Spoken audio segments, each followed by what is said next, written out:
in the country close in the southern states at 7 p.m., which is 4 p.m. Pacific. Polls in California won't close until 8 p.m., so that's when we'll start bringing you returns on our local races. We might not have any answers tonight. Poll I workers heard nothing from are them. counting ballots that have been cast today, along with mail-in ballots. Some races may be decided tonight. And in some closed races, it may take days or even weeks for all the votes to be counted. But we will keep you updated on all the latest results. We will be offering you analysis and background on the issues as the results come in. So feel free to add any comments or questions to the live YouTube stream here at FC Hornet Media or DM us on Instagram at FC Hornet or also at Fullerton Observer or give us a call in the studio at 714-992-4150. My name is Maya and I'm a staff reporter here for the Hornet, and here with me I have Sammy. Good evening, everyone. It's a pleasure to be here with you guys tonight. I'm a Fullerton College journalism student, and I am also a volunteer reporter for the Fullerton Observer. Thank you. And here with me I also have Adrian. Hello, I'm Adrian. I am on the Hornet, the student newspaper. It's my first semester here, and I'm very excited to be here to cover the election. Thank you. And in Studio 1, we have Jake and Mark.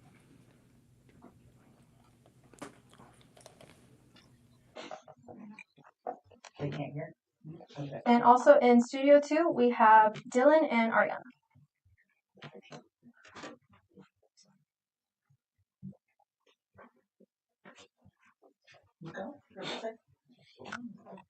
So the overview. Yes.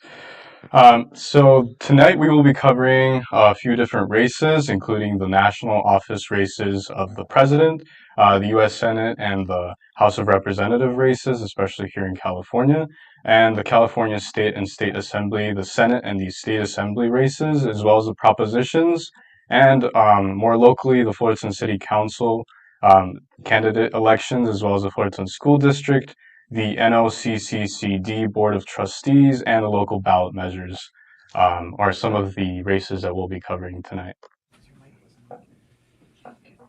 And we'll also be hearing from we'll have a few videos of some of the candidates that we had interviewed here for the City Council and the NOCCCD District Board of Trustees candidates that are running. And we also have some input from some students that we have here on campus as well that we went around interviewing, and we went to and spoke to them as well to see what their input is and any questions that they had or any information that they wanted to add in. Nothing, just us. And then, Adrian, you were also interviewing today as well by the poll, the in-place selection site that we have here at Fullerton College, correct? Yes. Okay, what time did you go there to conduct those interviews? I got here about 5:30, I'd say. Oh, okay. Okay, yeah, I did the same too. I felt there were a lot of people who, especially here being in college, a lot of them were college students. So it was like their first time voting or like their second time voting. Were most of the people that you interviewed also like younger? Yeah, Younger mostly students? young college students voting for the first time. Yeah. A couple were voting like a couple times. They voted before. It was really cool. Yeah, do you want to talk about maybe some of the questions that you asked or like some of the sentiments, feelings that they expressed? Yeah. Or like concerns? Yeah, so I asked students if it was the first time voting. A lot of them did say yes. A couple of them that voted for the first time, like Mark Kelly, he felt it was very exciting because it was the first time voting, and he felt like it was a good experience to just get involved in the democratic process. Yeah. I asked him if there was any propositions that were very important to him. One of them was Proposition 35, Yeah. which will raise money for Medicare. Yeah. He thinks it's very important to like raise money for college students, especially with health insurance. Yeah, I asked a few people as well. I would say just to kind of like summarize a lot of the issues that were very important to the voters. There were a lot of reproductive rights concerns, as well as housing and rent control, especially with the propositions that were on the ballot. And then a lot of students and a lot of like voters also felt strongly about like the influence that like their family has had with how they vote. So those were some of the things that I was able to pick up on. And then one of the like most interesting things that one of the voters mentioned, actually like a quote that they had, They said that like no matter who like wins tonight, and I think this is something really important for us to consider too, is that no matter like who wins tonight, she said it's very important to still be open-minded and still be a good citizen. So I think that's something like really important too Yeah, that definitely. we can think about tonight. But yeah. Yeah, that's awesome that you guys were able to get out there and talk to people here on Mhm. campus and who most of them were college students, right? Yeah. It's really important to get insight on college students because for a lot of them, it is maybe their first time voting and being able to exercise that right that they have, and it's just a great thing Mhm. to get how that experience has been for them. Yeah. So it's a good thing and get their insight because obviously their voice matters and their vote does as well. Yes. Yes, 100%. Do you think let's see. Were there any other propositions that people were into? It was mainly like rent control, that a lot of people, especially with, I think one of the propositions on the ballot was for rent control. Um, I also spoke to actually someone who was a veteran, and they also mentioned one of their concerns was especially with the war going on in Ukraine. A couple of other students also mentioned other like global issues like the conflict in Israel and Palestine. So that was another thing that was also mentioned. So as for like concerns globally, especially with someone who has had that experience, because they were like the person that I spoke with who was mentioning their concern for like the Ukraine and Russia conflict. They had been deployed, I think it was a year ago, to Poland, and so they had like a hands-on experience with that. So that was one of their biggest concerns, and they also mentioned how it was like their first time voting because they had just become a citizen last year. So a lot of people really did seem like optimistic, but there were still feelings of like nervousness and a little bit of anxiety. But I was surprised to see a lot of people were really optimistic towards tonight's election. Hmm. That's awesome. I also think it's really good because once I left the polling place, it got Yeah. very busy. Oh yeah. Yeah, the workers recommended people could go like to the library, like a different spot, but it was like 10 minutes away because she Mm. said that it was about like 45-minute wait to cast your vote.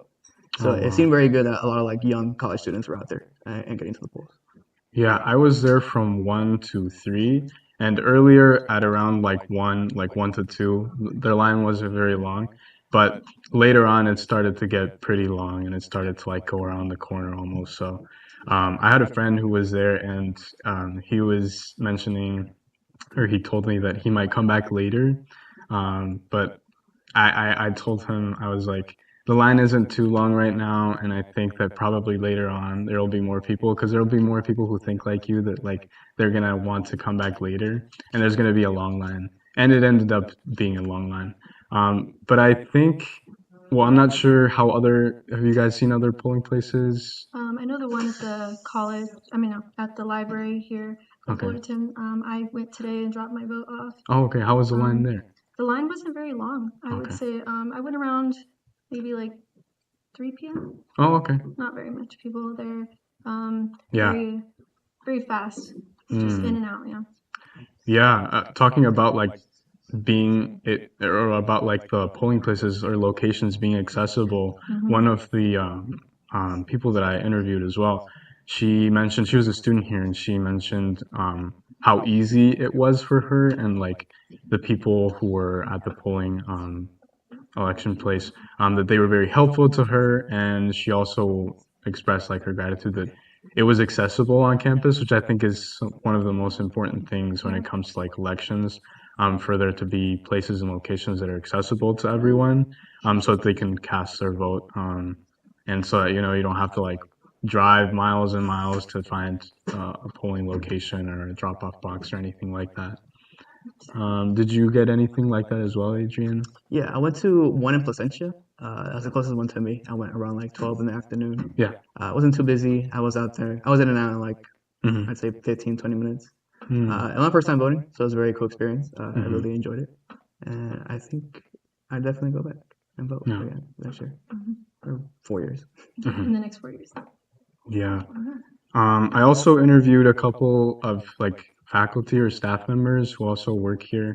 And one of the like propositions that they mentioned was Proposition 2, because since they are like involved with education, Proposition 2 is like mainly focused on like bonds towards like schools. So they mentioned one of those was like their biggest concerns were like races or propositions on the ballot that they really focused on.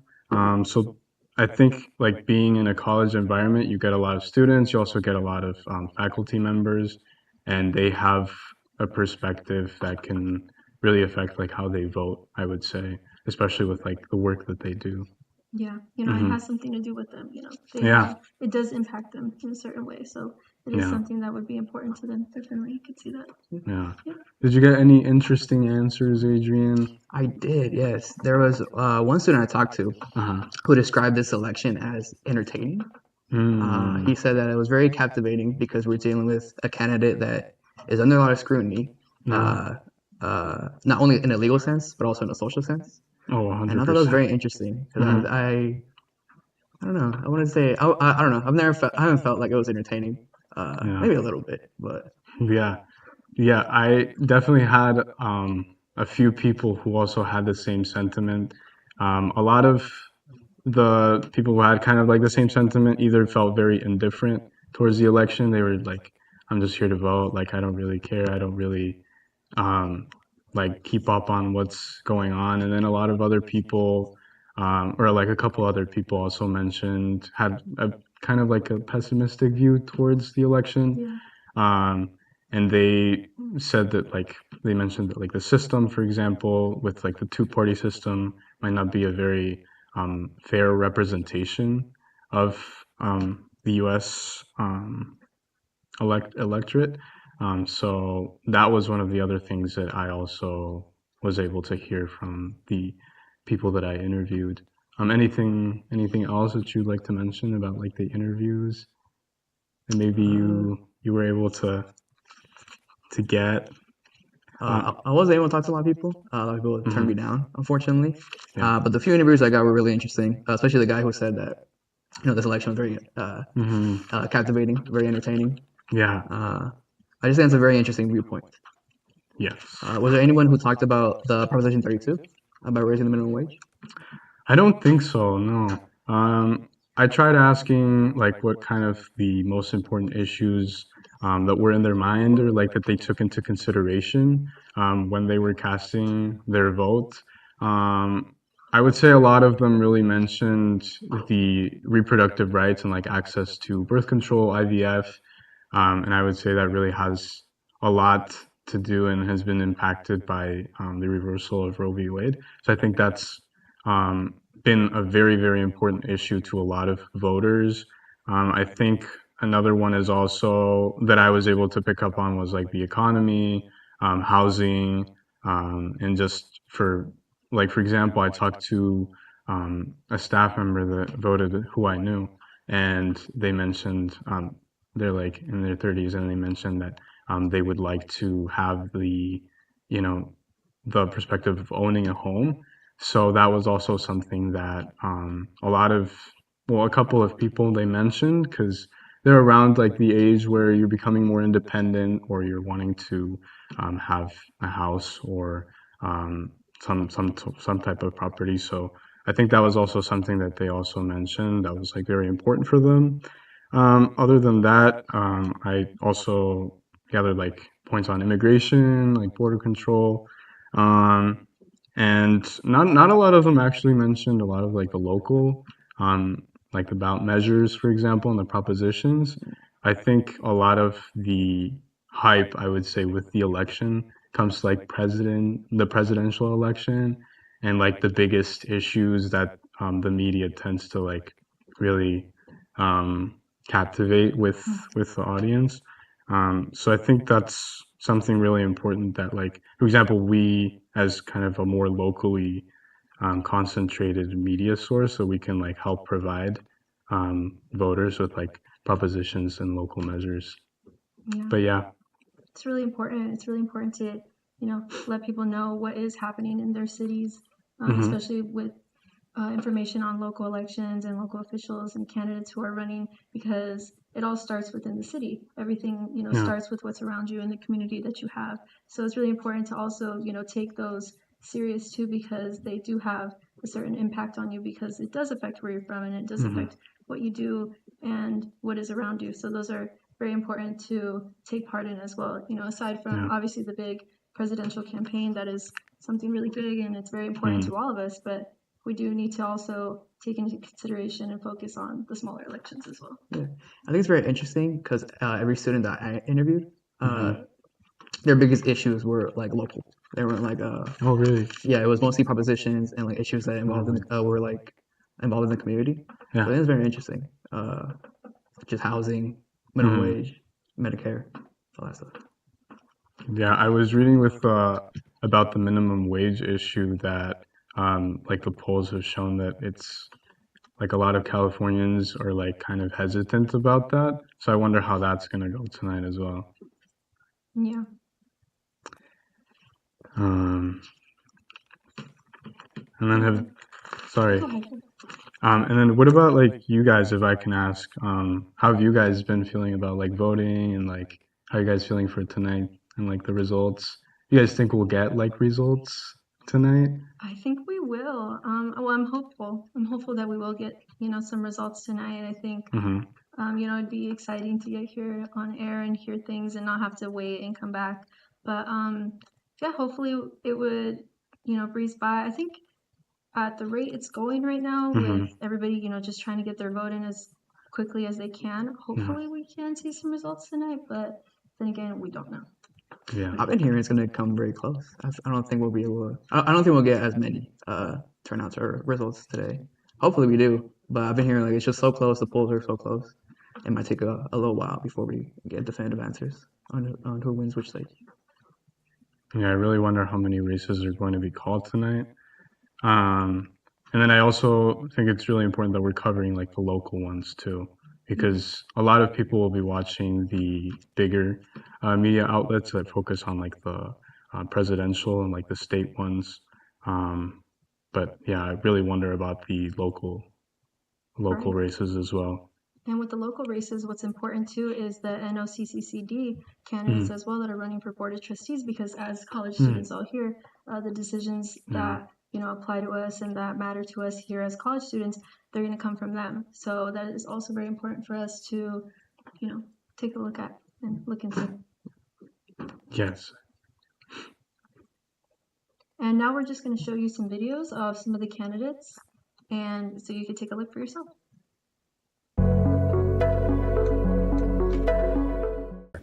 Kyle Miller, that's Kylemiller. I'm running for North Orange County Community College District, Area 7.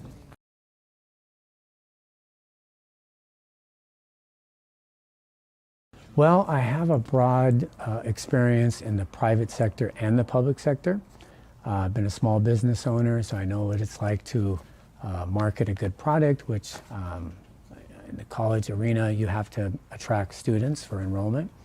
I've also been a mayor of a city of La Habra Heights, so I feel like I have learned in that position to work with other agencies, learn how cities work with school districts, and learn how to be a good advocate for whatever public agency that you're representing.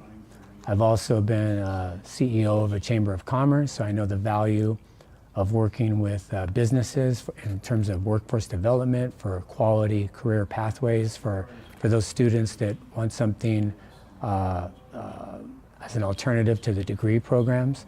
And then my day job, I'm a policy advisor for a state senator. So I advise on a variety of issues, for example, education and transportation, which of course are two big ones that affect students.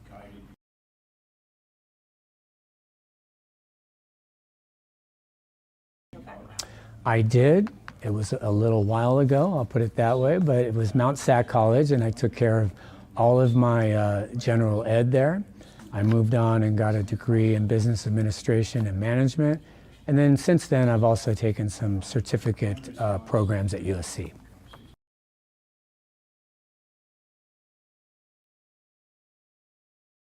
Well, I've talked with several students at all three campuses. In fact, several of them have volunteered for my campaign. And I spoke with the faculty as well, and what they think they're going to need to meet the needs of the students. And also, the reason I'm here is this is a great opportunity, and I like to never pass up a good opportunity to connect directly with students and find out what their needs are. Just like when I served on council as mayor, you need to be in touch with your constituency, and in this case it would be the students. So that's how I've approached it.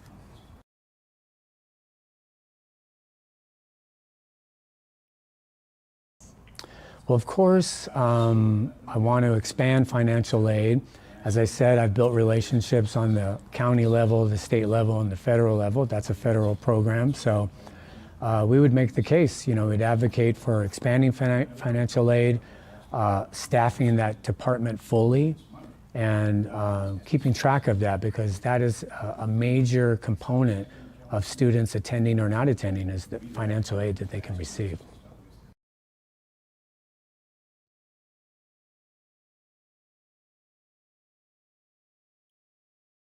Well, a lot of those systems are already in place, but they're underfunded.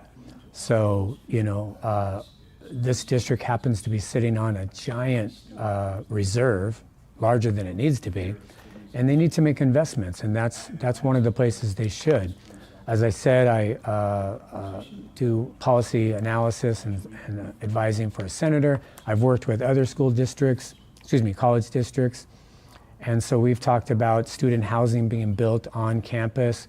We've talked about, grant programs that can, for like on a needs basis, students. I know at Rio Hondo, they dedicated a parking lot for people to stay over when they needed to. That's a temporary fix, but it's a different world today, and you have to really, as much as you can, support those students who need it so they can stay in, get that degree or that workforce development training, and get some quality education and off to a better job and a career like we all want to do.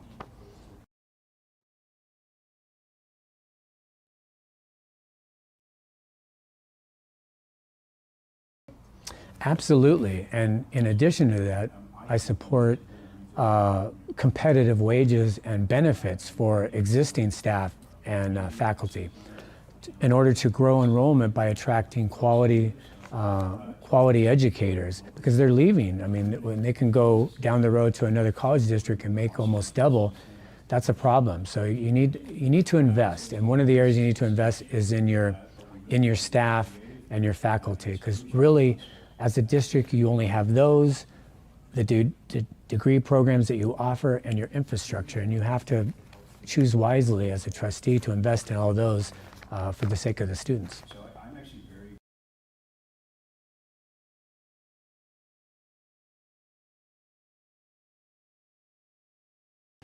Well, it's one of the reasons I chose to run. My opponent is incessantly politically grandstanding.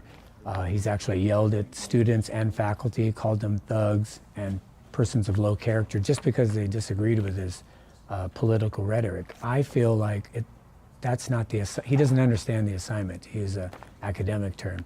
That's not his role as a trustee. Your role as a trustee is to be as supportive and welcoming to all students that want to come to your campuses. So why you would rail against a pride flag, for example, and alienate 10 to 15% of potential students, that's just bad policy. It's not your role as a trustee. You just need to focus on student-centered decision makings and be welcoming to all students.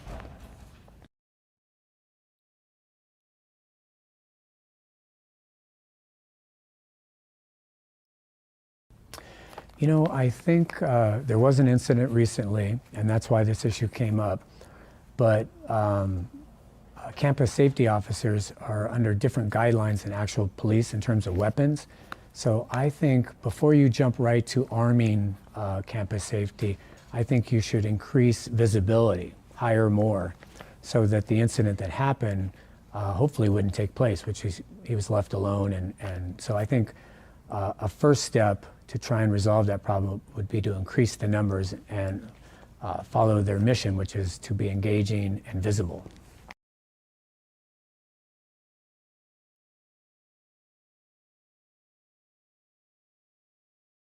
Well, funding's always an issue. Student enrollment, I think you have to focus on that. It's not just a college problem, it's all around, but I think building those relationships, like I said earlier, with businesses, with the different levels of government, so that you're always getting your fair share of funding. And then on the flip side, being in tune with students and what students are looking for, and evolving your programs to meet their needs. Because unlike K through 12, where students have to go where they're told, college, they can go anywhere they want. So you have to have things that students are looking for. And that takes funding, and it takes proactive measures to instead of reacting when it's too late.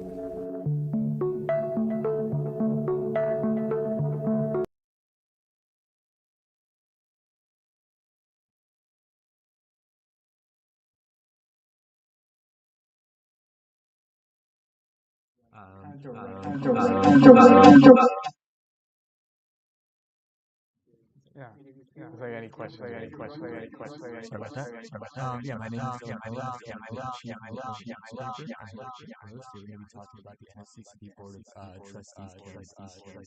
So we're leading off from area 7.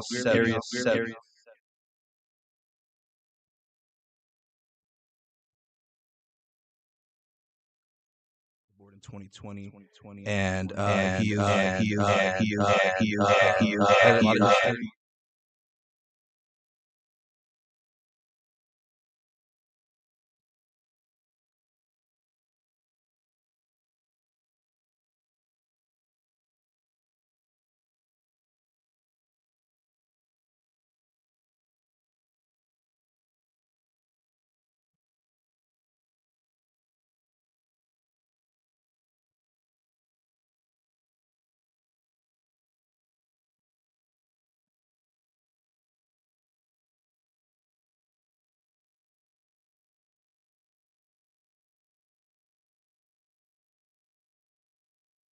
And that needs to be off.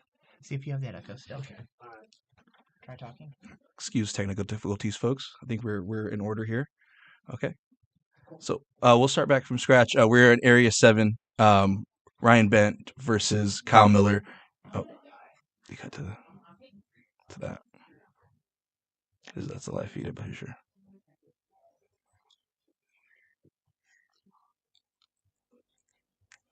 I think Inside Fullerton also did a little bit about that.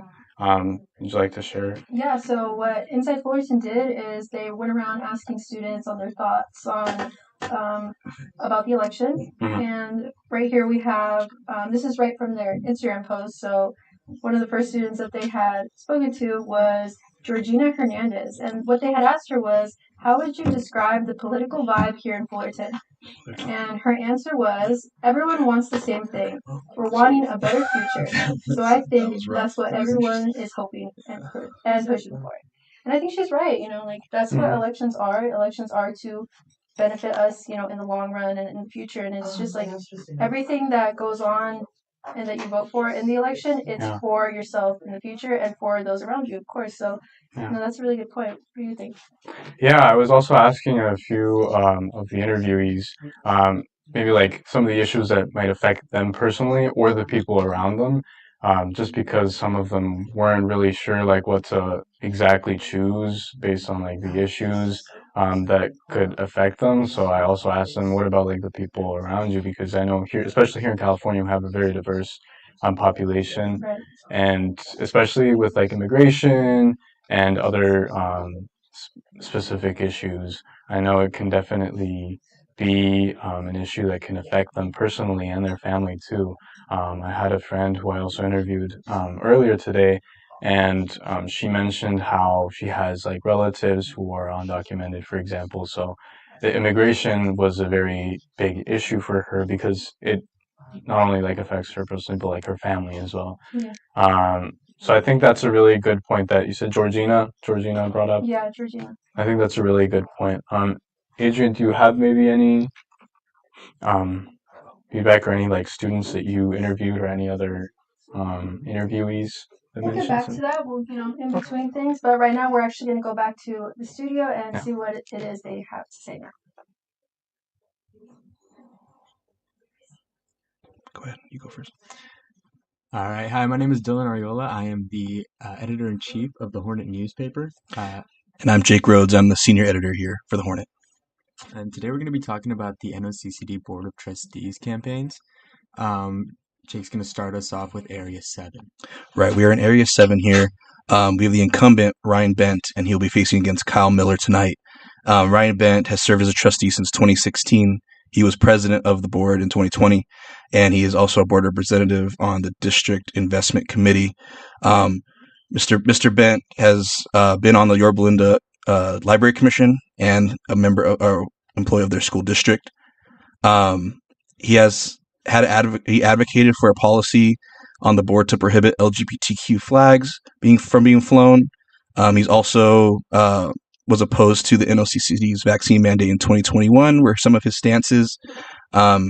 He also voted against lowering the seat count in the Sherbeck Field in 2019, opposing all their trustees, which were also some other stances he took. And he will be facing off tonight against Kyle Miller, which Dylan will fill you in a little bit more on him. Yeah, so Kyle Miller, that's the candidate whose video we just saw. We did an interview with him at a candidate forum back on October 7th. Kyle Miller is a policy advisor for the state senator Bob Archuleta, who is a senator in District 30, which covers southeastern LA and Orange counties. He's a former mayor of La Habra Heights, which is in LA County, and he's a small business owner. He went to Mount SAC and has done certificate programs at USC. He is interested in grant programs for student housing and wants to expand financial aid. He would aim to expand the STEM and apprenticeship programs to open better career pathways for students. Kyle Miller has raised over $95,000. He's the biggest contributor is the union that represents the full-time faculty in the district. They gave him $30,000. The part-time faculty union has also contributed $10,000. And he's gotten contributions from Lieutenant Governor Fiona Ma, Planned Parenthood, various unions and Democratic clubs, $10,000 from a medical group based in Pasadena. And that covers Area 7. Moving on to Area 5, we don't have an incumbent running in this race. We have a race between Mark Lopez and Steve Slauson, and they're looking to fill in for Jacqueline Rodarte. Mark Lopez first, he's an educator in the Anaheim Elementary School District. His bachelor's and master's degree from Cal State Long Beach in political science. He's a high school teacher in the district, and a lot of his students come here to the NOCCD. He was elected to Area 4 of the Anaheim Elementary School District in 2018, and was for the last 10 years been a policy advisor of Orange County. His ideals, he wants to improve public safety on campus and create more funding sources for students and improve transfer opportunities. Lopez has raised just under $10,000. He got $5,000 from the part-time faculty union, but no contributions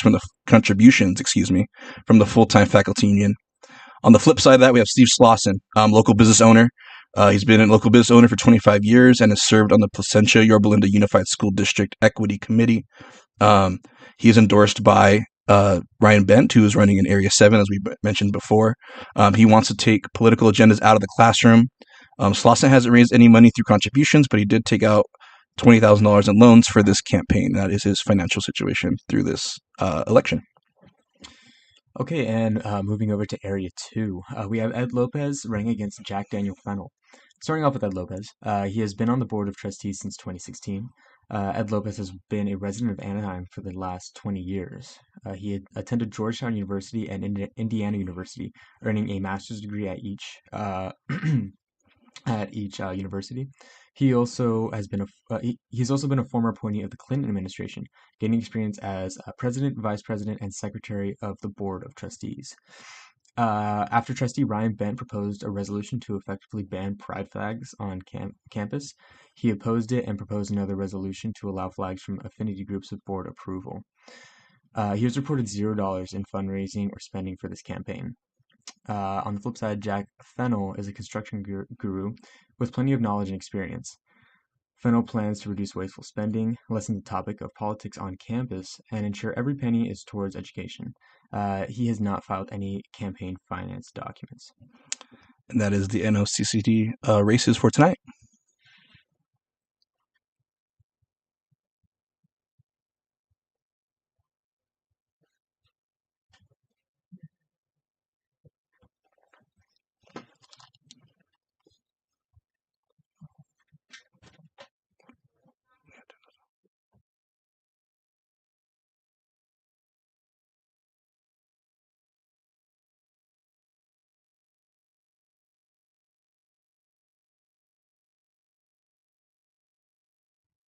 Campaigns. Usually there isn't a lot of money in community college board races. In LA community college districts, no candidate has raised or spent more than $5,000. In NOCCD, there's one candidate who's raised nearly $100,000, and that is Kyle Miller. You talked about Area 5 yet? You talked about all the areas? These trustees have to approve all spending and hiring decisions, as well as anything that reflects college culture, like the mission statements and values. I mean, to put you on the spot, Dylan, we can get a little conversational here. What are you looking for in this, that people that are running in this race? What are we looking for that can help benefit students here through the NOCCD? I think as far as benefiting students, the candidate that we want to see is somebody that reflects students' priorities and values the most. Obviously, I think it's safe to say that Area 7 is probably one of the most divisive and controversial races in this, in this entire field, just because of how divided these two candidates are. One of them being very staunchly, against certain values, certain, certain agendas, certain things that are being said or done on campus, and the other one just kind of, trying to get the job done, trying to, appeal to certain voters, appeal to certain students. I think the best way that these candidates could help out students right now is by reflecting their values and giving them really just anything that they need. Right, I agree. I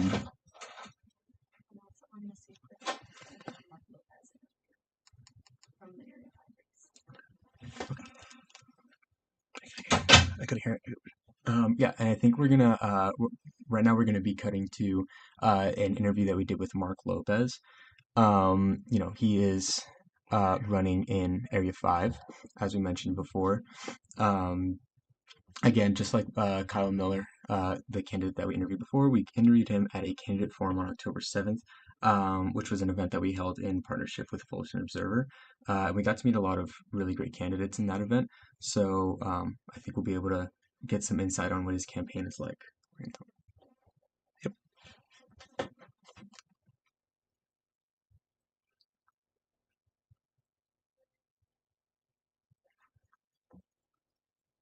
Mark Lopez, MarkLopez, for North Orange County Community College District Area 5.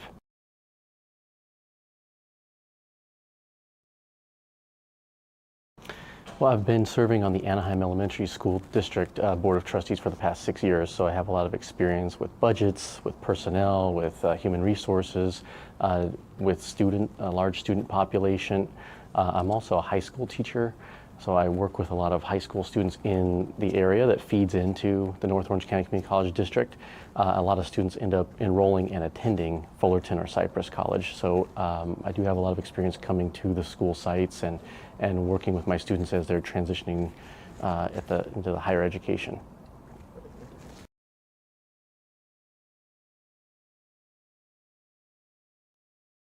I've taken a few classes at both Fullerton College and Santa Ana College during my undergrad.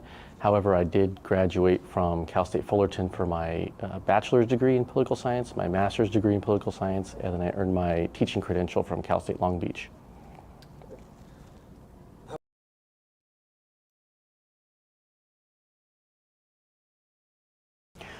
Well, while I don't talk to a lot of current students about the issues that are affecting them directly, I do have some of my former students who now attend community college here, and I do keep in touch with some of them, and frequently have a lot of field trips here as well. And I've also come here to see a lot of their CTE pathways that we have at Fullerton College in particular.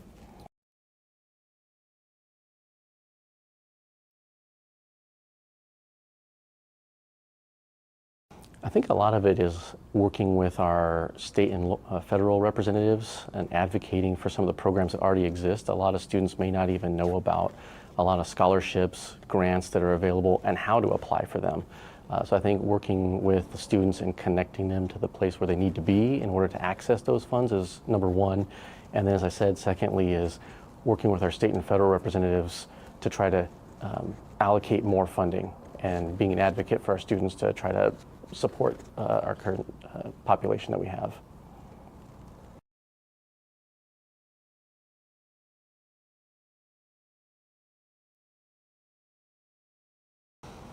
Well, at our campuses, we currently have at the health and wellness centers a lot of mental health counselors that are there now, and I think a lot of students may not be aware of that, and so promoting the resources that are already available would be the first step. Beyond that, housing, meals, other issues that our students face in their day-to-day lives could be another source of stress, and that could cause them some mental health concerns. So I think how we address that is looking again at some of the grants that might be available and trying to connect them to the services here regionally that could support them.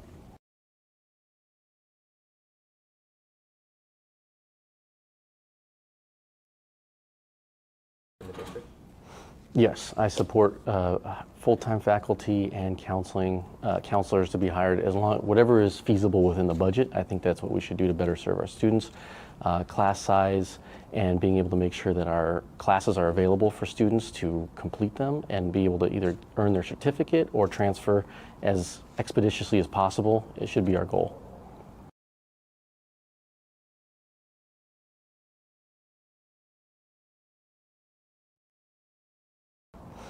I think that's something where we have to examine our shared governance structure and making sure that we have stakeholders, representatives on all of our different committees that we have and make sure their input is being heard, because we exist in our lived experience and we don't have the benefit of others' perspectives unless we talk to them.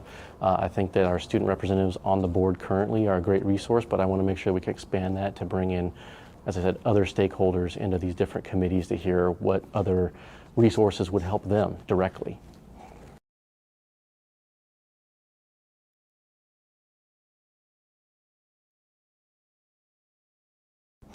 I think that's something that should be examined a little more closely. I think that pepper spray could also be considered a weapon in many cases, and sometimes that, depending on where it's utilized, it could, whether it's indoors or outdoors, it could have unintended consequences in the current policy of not necessarily just targeting the intended individual, but it could also create health concerns for innocent bystanders or the security officer themselves. The same could be said for any other weapon that our officers are equipped with, because that could be used against them as well. So I think there needs to be some more examination of it, some training, what the liability concerns might be, but I'm open to making sure that we have safety as our top concern.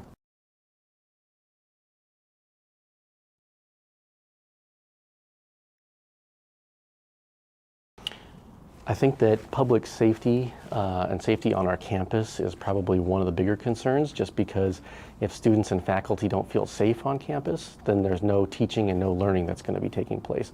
So we want to make sure everybody feels safe and secure, first of all. And secondly, I think there are a lot of both challenges and opportunities right now in terms of making sure that our students can afford to attend classes here, that they can graduate, they can transfer to the university that they would like to transfer to for their program or complete their certificate here, and acquiring the funding that would help them to be able to do that, I think, is important. I think preparing them for jobs that may not exist right now is another important thing, and looking at the future, what jobs might exist in the next 5, 10, or 15 years.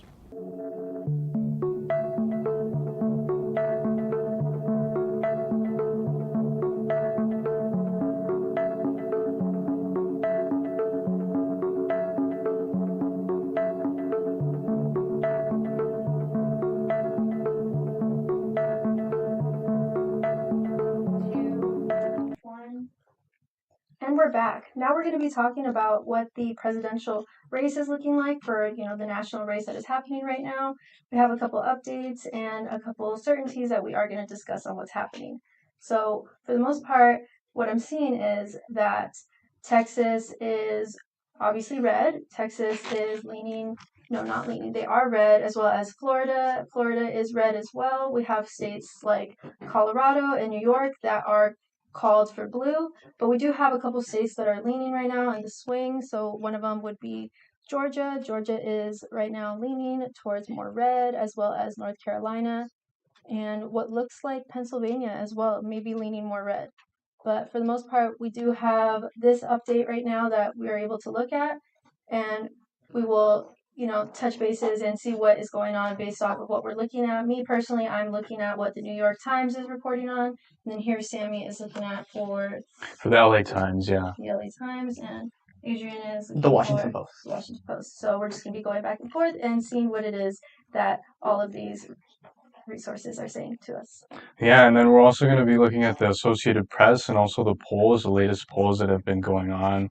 I'd like to talk a bit about the swing states or the battleground states as well. I know there's like 5 really important ones, with like Pennsylvania being up there with the amount of electoral votes that they have, Wisconsin, Michigan, Georgia, North Carolina, Arizona, and Nevada.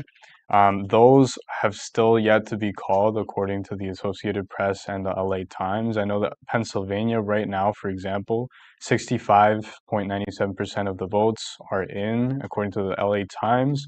50.7% are leaning towards Trump and 48.3% towards Harris.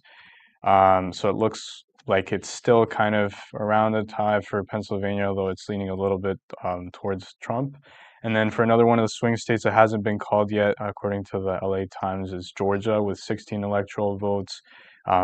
90% of the votes are expected to have already been counted, so this one's already almost on the verge of being called out, with Trump having 51.1% of the votes called and Harris 48.2%. And then, of course, we have Oliver as well with 0.4% of the votes. Adrian, do you have anything maybe different from the Washington Post that you'd like to mention? Yeah, the Washington Post has the polls for the swing states. Majority of them, or I'd say actually all of them, say that Trump is leading right now. The closest one is in Arizona, where Donald Trump is leading by 49.7%. Kamala Harris is behind only by 49.5%.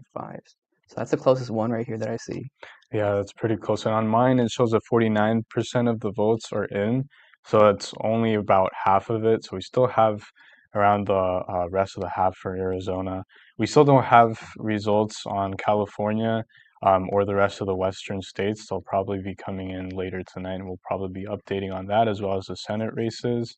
Going back to like swing states, Michigan has 26% of the votes in, according to the LA Times, 51% towards Trump, 47% towards Harris. Do you have any updates on Michigan from the New York Times? Yeah, for Maya? me, it's showing on the New York Times that Harris is leading with 49 and Trump is right behind with 48. So it looks like it's really close for Michigan, but Yeah. it looks like for the most part right now it is leaning more for Harris. Yeah, and like the importance of these like battleground or like swing states as well. What do you guys call them? Swing states or battleground states? I think swing states. Swing states. I would say swing states, Yeah, but battlegrounds, alliteration. that does make a lot of sense. I think swing states are like the more like casual ones, and like battleground. I don't know. They both sound pretty casual to me though. Let's see. So we got Pennsylvania, Michigan. I think North Carolina was another one as well. According to the LA Times, 86% of the votes are in, 50% towards Trump and 48% towards Harris. And that's all we have for right now. We're going to go ahead and toss it over to Studio 2.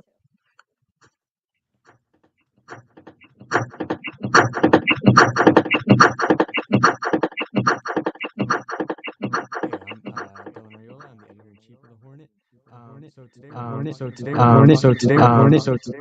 in Orange County, and we're going to be talking with J2 about ballot returns. So far in Orange County, we have there's a total of over 1.8 million active voters in Orange County. Why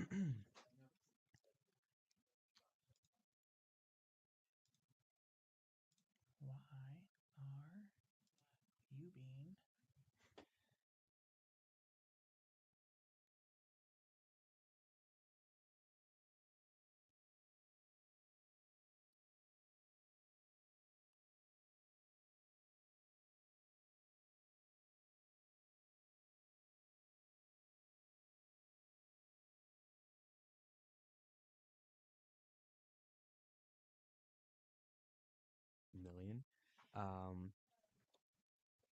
that is comparing statewide over 21 million statewide registered voters. So we have just under 10% of the voting power in the state. I think we're So divide that up. Yeah. okay. And welcome back, everyone. We're here with Ariana Pastrana, who's going to be covering our school board elections for today. Ariana, would you like to introduce yourself? Hi, everyone. My name is Ariana Pastrana, and I am the former managing editor of Inside Fullerton. And yes, today I am going to be discussing the Fullerton School District Board. And then before we go to that, while we're still figuring out a little bit of issue for Studio 2, I'd like to still cover a little bit more about the presidential race. It looks like we have some results for California according to the LA Times. Although actually, I think they just put it in there right now, but none of the votes are counted for yet.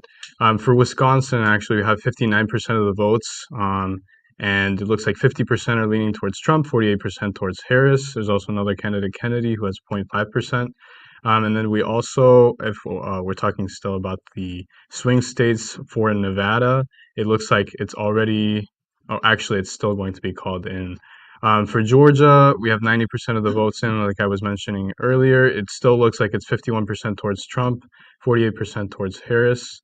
Virginia still hasn't been called, according to the LA Times. They still got 74% of the votes in, 49% towards Harris, actually, and 48% towards Trump. So it looks like Virginia's leaning blue. New Mexico looks like it's also leaning blue. They've got 65% of the votes in, 52% of the votes towards Harris, and 45% towards Trump. So it looks like that one's leaning blue as well.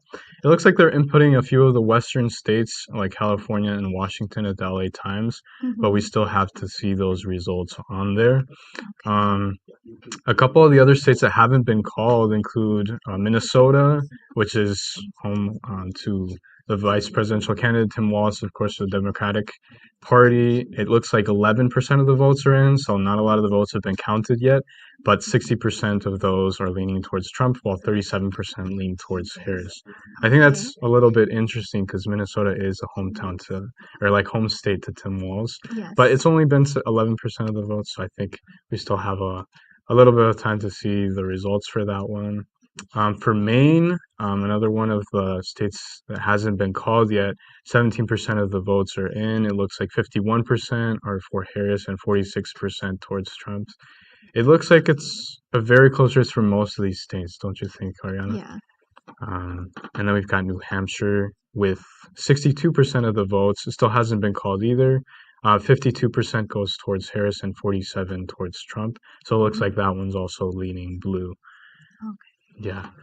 Would you like to talk a little bit more about what you'll be talking about today, the school board? You're going to be covering the school board, right? Yes. So I'm going to be covering District 2 and 5. And so we have an incumbent candidate for each area. Oh, interesting. Yeah. And so, yeah, we have Hilda Sugarman and James Cho for Area 2. And then we also have Leonel Talavera and Vanessa Estrella running for Area 5. Oh, okay, nice. I had the opportunity to talk to them actually at here at Fullerton College. They had a candidate meet and greet and then another forum as well, I think. And I was able to talk to them a little bit and hear like a little bit of their opinions. I think it was really interesting to kind of be there and actually like meet candidates personally and how they like interact with each other even. So it was very interesting. Is there anything else other than the school board that you're covering for us today? Later. Oh, later today. Okay. All right. So would you like to start us off with the school board? Yes. So according to the California School Boards Association, trustees are responsible for ensuring that the school districts are responsive to values, beliefs, and priorities of their communities. And so Hilda Sugarman and James Cho are running for Area 2, and Leonel Talavera and Vanessa Estrella are running for Area 5. So we're going to introduce each candidate discussing the challenges the district is facing and the candidate solution to these issues. So let's start with Area 2. Area 2 includes Fern Drive Elementary, Laguna Road Elementary, Sunset Lane Elementary, and Robert C. Fizzler School. So now let's introduce our candidates. Hilda Sugarman is the incumbent this election and has worked with the district for over 25 years. Some of her accomplishments include improving the district's art education and forming a sports academy. She's also worked with dual language programs and improving mental and physical health services. She is endorsed by the Fullerton Elementary Teachers Association and Senator Josh Newman. So Sugarman is going against James Cho, who is a newcomer this election season. He works as a deputy director at Orange County's Social Services Agency. He has worked on supporting low-income families with both food and health support, and he's also a part of Fullerton's Infrastructure, Natural Resources Advisory Committee. And some of his endorsements include the Democratic Party of Orange County and the OC Labor Federation. So now that we're familiar with the candidates, let's go over the district's challenges and their priorities. So some of the challenges that Sugarman is focused on are academic disparities faced by students who deal with educational and language barriers, and this includes special needs students and their lack of access to programs. And she also emphasizes the problem with infrastructure and its need of upgrading. So let's take a look at some of her solutions to these problems. So to fix some of these key issues, Sugarman proposes to improve academic success for all students. She focuses on closing the achievement gap and ensuring fair access to programs for special needs students. And this includes individual education plans, specialized staffing, and she also prioritized upgrading school facilities and creating a supportive school culture with an emphasis on kindness, all to improve the well-being of students and faculty. So let's move on to James Cho and the challenges he wants to address. So some of the challenges that James Cho highlights includes crowded classrooms, overworked teachers, and the decline of attendance, which affects the funding due to the California funding model that is based on daily attendance. And so similarly to Sugarman, he emphasizes the issue of special needs students and immigrant students' lack of access to specialized programs. So let's take a look at some of his solutions for these issues. So some of his solutions include reducing class sizes to improve student-teacher interactions and reducing the teacher's workload through providing adequate resources.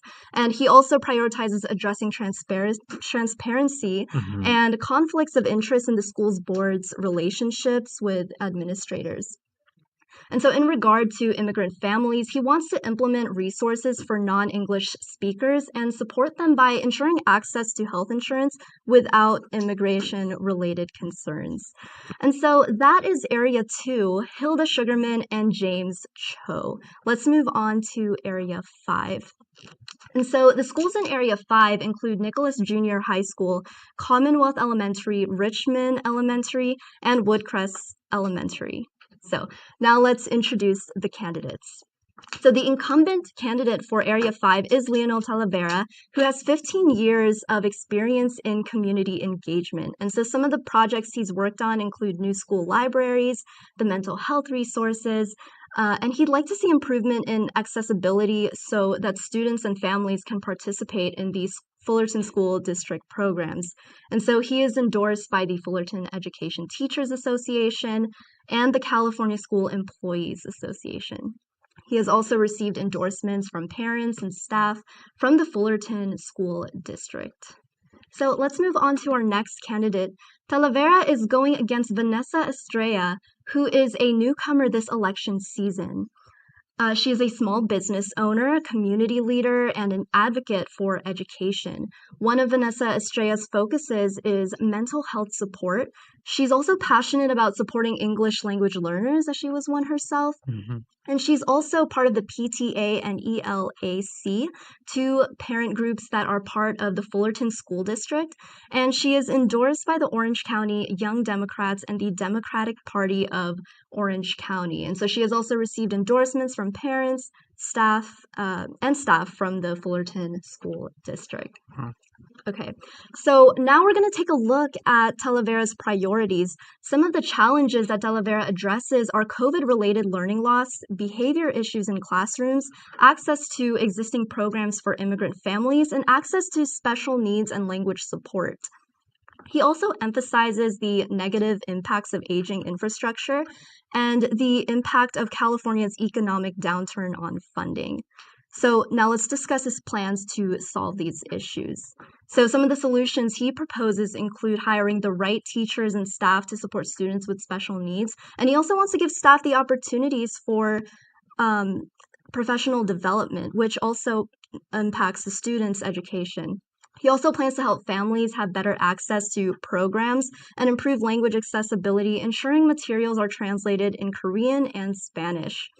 He also emphasizes modernizing schools to serve as a second home to students. So let's move on to Estrella's priorities.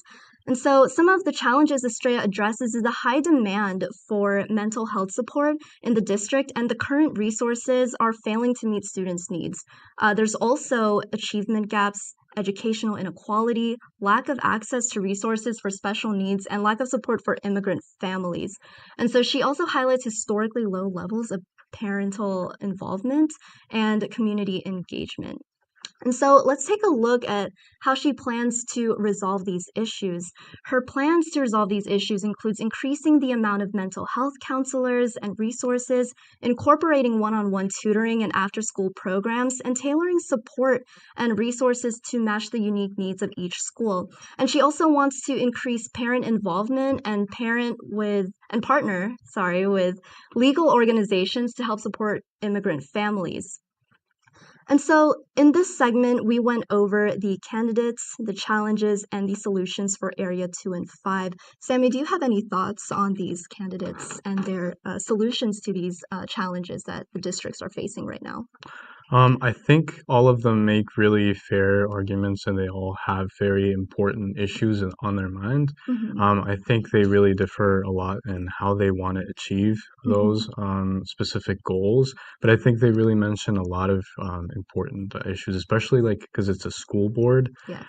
So a lot of voters have, especially like parents and other voters who are involved with like children especially, have that on their minds because it is a very important part of society, like childhood and just like being in school and how it's like rapidly changing too. One of the issues I think that I was able to pick up on when I went to the Fullerton meet and greet, where I was able to meet all these candidates, fortunately too, was like technology, for example, in education and how like some of the candidates differed on how they want to either keep incorporating the technology or how they want to maybe be careful with the technology, for example, especially with like AI and especially with like younger classrooms having the access to technology and how maybe some candidates can see it as a very positive thing, while others maybe want to be more cautious to that, But yeah, I think they all bring up very, very good points.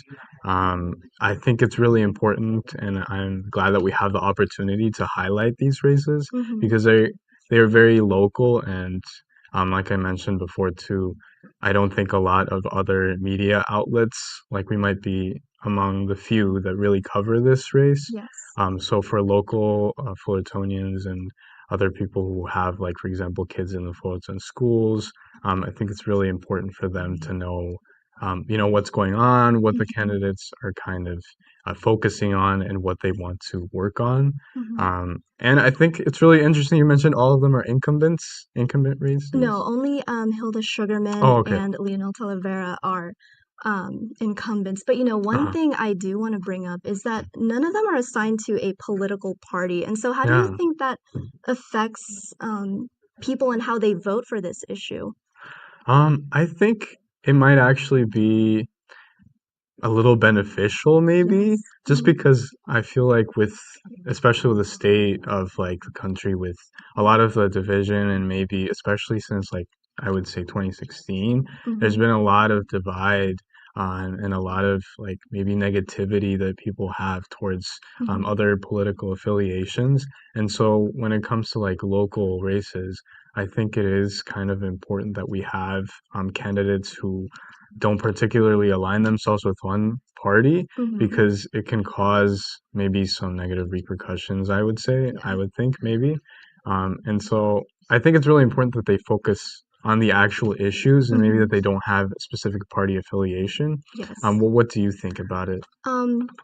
I feel like a lot of us are guilty of Mhm. kind of stereotyping someone based on the political label that they choose to Yeah. put on themselves. And so I agree with you. I think it's very Mhm. beneficial that they don't have a particular party that they're assigned to, Yeah. because then it forces us to Yeah. focus on like what they actually have to say, Exactly. Yeah. their policies Yeah. and things like that. So, Yeah, I definitely agree. I do think, like you said, like mhm, we're forced to kind of like focus on what they're going to do, or like exactly what they're involved in with the work that they're going to do. mhm, And so I think that's really important to consider. But yeah, I'm glad we have the opportunity to cover like local races like these, for mhm. example, especially with something like the school too, Yeah, because and it it's is younger such a children too. It's yeah, not just like community college, and it's yeah, also elementary students. yes. And I was also, so this is just for the school board, right? So Yes. I think there's another high school district race that we'll be covering later on as Mhm. well. And then maybe jumping back towards the states and the calls. Let's see if we have maybe a couple of updates. It looks like for Oregon, actually, we have a couple of votes that are already in for Oregon. But we'll jump back to that Yes. later on. We'll jump back to that, and then we are going to go back to Jake and Dylan.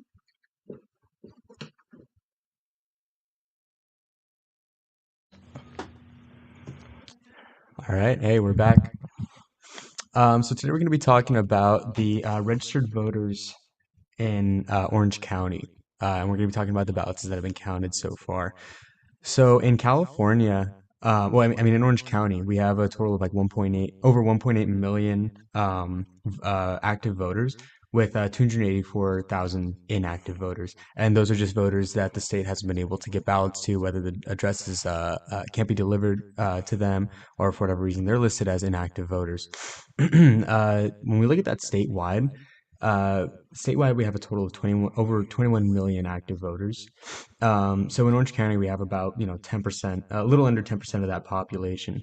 And to split that up by party within the county, we have 687, almost 688,000 Democratic registered voters, and 637 Republican registered voters.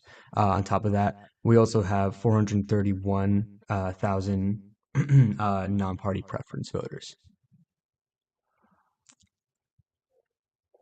And then on top of that too, we also have about 10,913 military and overseas voters. Yeah, and then if we want to cut to Jake, he's going to be talking to us about the ballots that have been returned so far, and what the numbers are looking like. Yeah, ballot returns have been strong. I would say they really started October 8th. You had 438 mailed in, and about just under 1,700 put in the drop box. And from there, it takes off, Dylan.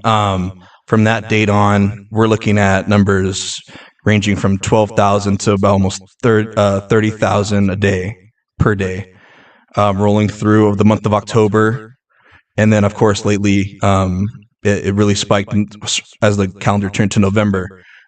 Today, we had 28,048 turned in, or mailed in, excuse me. And then that brought us to a total of 28,236 votes cast today. So as the month has obviously gone on, we've got more voters out. The mail-in kind of led the way early, and then the drop box kind of takes over as time goes on. But that shows how many voters have done. And yeah, that's a good chunk of people here in Orange County making their voices heard in one of the most important elections of our lifetime. So. Yeah, and then if we want to, I think we should take a second to look at just the registered voters in Fullerton itself, which is where we are right now. Total in Fullerton, we're looking at just over 80,000. Mike's only working if you talk into it. Okay. In Fullerton, we're looking at just over 80,000 registered voters. That splits up at about 31,812 Democrat voters and 24,994 Republican voters. And that would be 39.8 Democrat, 31.2 Republican. And then in miscellaneous parties like the Green Party, we have 352 registered Green Party voters, 875 Libertarian voters, and 18,474 non-party preference voters.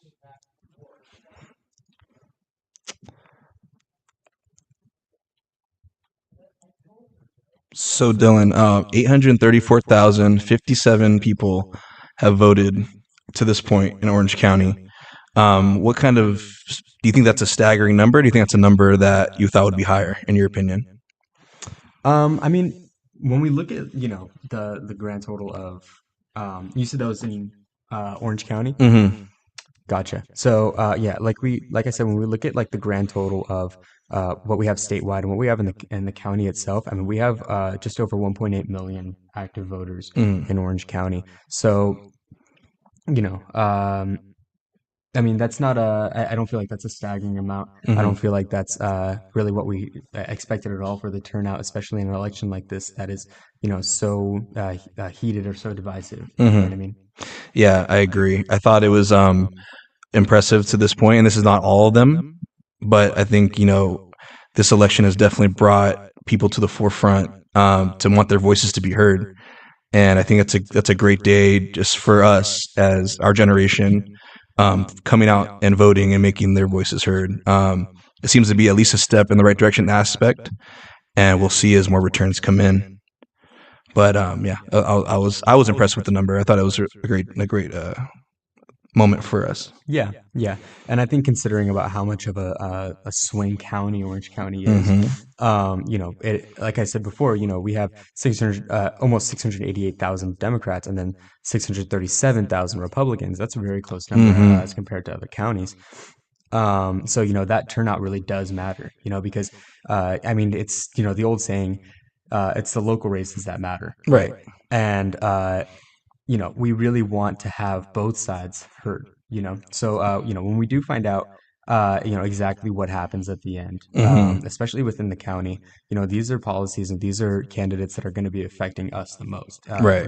When you look at the presidential races or, the races that go way up, those have a trickle down effect on us, but these are really the policies that are going to be affecting us the most. Right. Talking about day-to-day life, and that's where these elections come into play. And with a county that's so evenly split, and if they're coming out to vote, you're gonna at least have to say, I made my voice heard, and the election falls where it may, but at least we participated. Like, you can't sit back and say, I didn't vote, but I'm gonna complain about everything. Like, we came out. Yeah. And it's the best person hopefully wins. But at the end of the day, I'm just impressed with our county to like step up and get it done and actually get out and vote. So that was kind of the most staggering thing I saw with the numbers. And it wasn't all mail-in either. It's a pretty even bag. It starts heavy with the mail-in, like I said. I mean, you're looking at each day, you're looking somewhere between 9,000 and 15, 16,000 a day of those. And then it starts to like really pick up as we go. And then the drop box is where it really starts to pick up, not until almost a week ago or so, a week and a half. And now we're looking at 15, 16,000 votes there. So everybody contributed. People came to the ballot, but a lot of it was done ahead of time. So I thought that was really impressive, and we'll see where the results will be like. Yeah. I think like you said, it was really impressive, and it does really speak to how involved our residents are. I've had the opportunity to be able to go to city council meetings for Fullerton, and just in Fullerton, we have a very active community of people who want their voices heard, even if it's just small things. Like one of the issues that I was paying attention to was a local plot of street called Walk on Wilshire, and just for that issue, in order to because the city was planning on or thinking about removing that, and just for that issue, there was such a large turnout, and there was I want to say over like 50 people that just wanted to talk and get their voices heard. and that really, showed me, what kind of people we have around us. We have people that really care about their community, they really care about their city. And then I think not just in Fullerton, but that can be said about the entire county. Right. Yeah. Yeah. And then you can find that story on what website? You can find the story about on FC Hornet Media.com. Shameless plug, man. Always, always. FCHornetMedia.com. You got to do it. Yeah. So yeah, I also had a good experience. I was editor in chief before Dylan, and one of our great reporters, Pedro Saravia, shout out if he's listening, we covered a very controversial topic about allowing pride flags on campus. And again, we went to two separate meetings. The first one, it was 40, 50 people talking about how they felt about the situation. And then they had another meeting to discuss another vote on the process. And again, you had about 30, 40 people. So you had 40, 50 people. These people care. And they show out. And it can't be said about everywhere in the state, but at least we can speak for ourselves and our community and how proud we are that we come out and we voice our opinions. And we're hoping that, especially in that race for the Board of Trustees, that they are representing how we feel and how the people feel. That's their job. Yeah. So we're doing our part. We're hoping to see that part reciprocated back to us. Yeah. So, and I think these numbers are a very clear marker of that. Yeah, like on a local level, like kind of like we were talking about before with the NOCCD candidates. Races like this aren't really paid attention to in any other city, in any other county. It's stuff that's kind of brushed off. People tend to care more about the presidents, and then sometimes the senators and things like that. Maybe I'm biased. Maybe it's just from what I'm hearing because I'm around it so much. But I mean, a lot of people know about Ryan Bent and Kyle Miller. A lot of people know about Josh Newman and Steve Troy. A lot of people know about Derek Tran and Michelle Steele because they keep up with it. And these are the people that are affecting them. Right. So, like I said before, it is something that really, really motivates me as a journalist, to be able to get this information to them. Yeah, that's our media company is like focusing on that local side, and that's not always getting covered. So it's a great kudos to the staff and everybody that's getting it done on this end, and we're trying to make it work, especially with the technology. But it is important that these people are discussed and talked about. And the president is, the sexy conversation because everybody's talking about it, and this is how we're trying to be different. So, this is our way of getting this information out, hopefully to the people, city of Fullerton, Cypress, NOCCD's coverage, as well as Orange County, as far as it can go. And this is might be the only way they get this information until a bigger outlet covers it in a couple days. Yeah. So I think it's a kudos to you and our staff and getting this done. Yeah. And, I think it's something important to say is, no matter what happens in this election, both on a national scale and on a local scale, don't be discouraged in democracy. I haven't been active in too many elections before. I'm still pretty fresh to it. But I mean, from what I'm seeing, there's just especially, young people my age, there's such a high turnout because they're realizing this is how I have my voice heard. These are things I've been complaining about my entire life, or my entire, time as a young person. This is how I have my voice heard. So I think it's important to say that no matter what happens in this election, again, like I said, national or local, go out and vote, have your voice heard. And then after this, after the election's done, go to city council meetings. If there's an issue that you know about that, is affecting you or affecting people you love or the community that you love, if there's, issues that are, affecting those aspects, then, get out there, talk about it. All right. And we'll move on out back to the studio.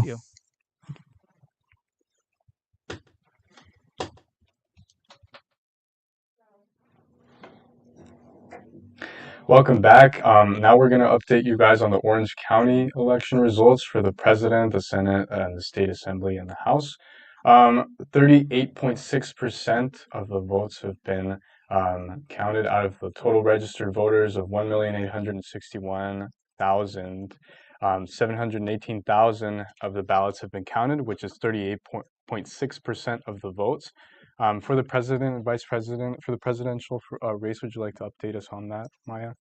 Yeah, so right now here in Orange County, Kamala and And Kamala Harris and Tim Walz are leading with about 53.94%, with about 380,491 of total votes gotten in. And then Trump is behind with 43.50, with 306,843 votes counted in.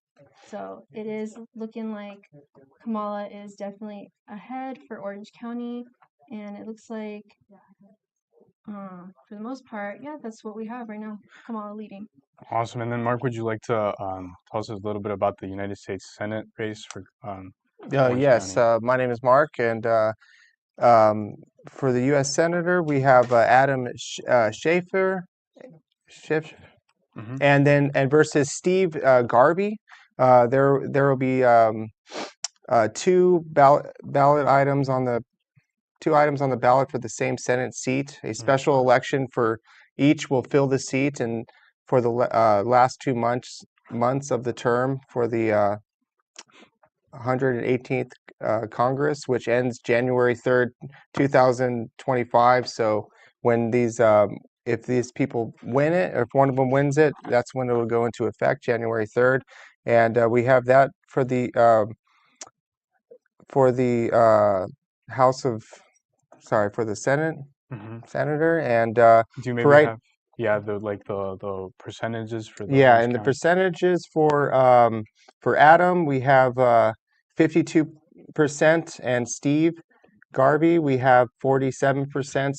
So far, it looks like Adam is in the lead. And for the House of Representatives, Yeah, so a little bit about actually the 45th district for the House of Representatives. It's actually one of the most contested races and one of the most important ones, I would say as well. It's one of the most competitive U.S. House of Representative races in the country, and the outcome could tilt the balance of power in Congress as well. So it's one of the most important races, actually. As for the results right now in Orange County, we have with 50.9% results for Derek Tran, while 49.10% behind with Michelle Steele. We'll also be covering the 46th district. For the 46th district, it's going to be Lou Correa versus David Pan. We're going to be talking a little bit more about that later. But again, going back to District 45, it is actually one of the most expensive House contests in the country. In fact, I think it is the most expensive House race contest in the country. This district, talking a little bit more about U.S. House District 45, is mostly Asian residents. 37% are Democrats, 33% are Republicans, and 24% have no party preference. And the district includes Olive Garden Grove, Westminster, Cerritos, Buena Park, Placentia, Hawaiian Gardens, Cypress, Fountain Valley, Artesia, Los Alamitos, Rossmore, and La Palma, and then parts of Brea, Lakewood, and Fullerton. Especially with this race, I feel like I've seen a lot of ads on TV. Have you guys also seen a lot of definitely, ads? yep. Yeah, a lot of ads on TV, especially with this race. Steele has raised $9 million.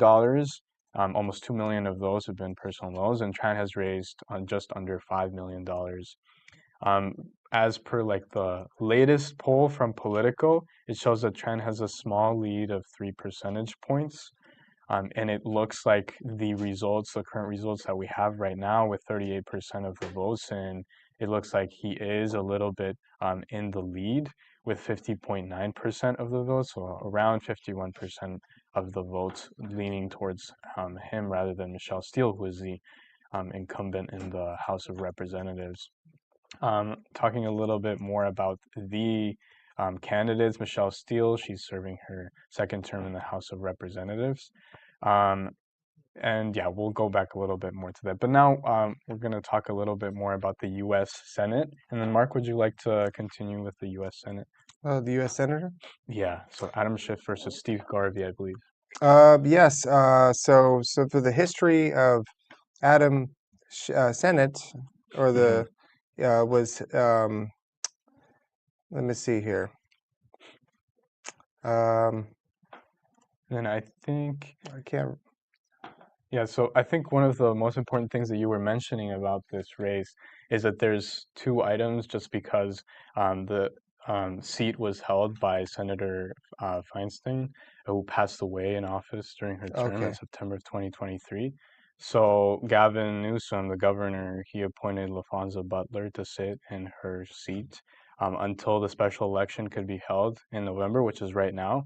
So that's why they're having like two election items for this seat because one of them is going to be for the final like 2 months of the term, and then the other one is for after that. So like after on January 3rd. And then would you like to tell us a little bit about? Okay. Yes. And the race could have easily been with two Democrats, but and primarily there have been four major candidates: Schaefer, Gary, Katie Porter, and Barbara Lee. And there was even a member of the Fullerton College Journalism Department Oh Advisory wow. Committee running, Christina Paschetti, former news anchor.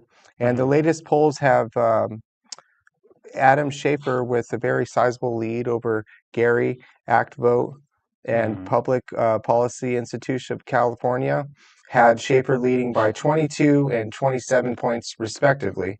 And Schaefer, sorry, and Garvey garnered very similar numbers in the primary election on Super Tuesday, getting 37% of the overall vote. And Katie Porter was the nearest runner-up with 15% of the vote.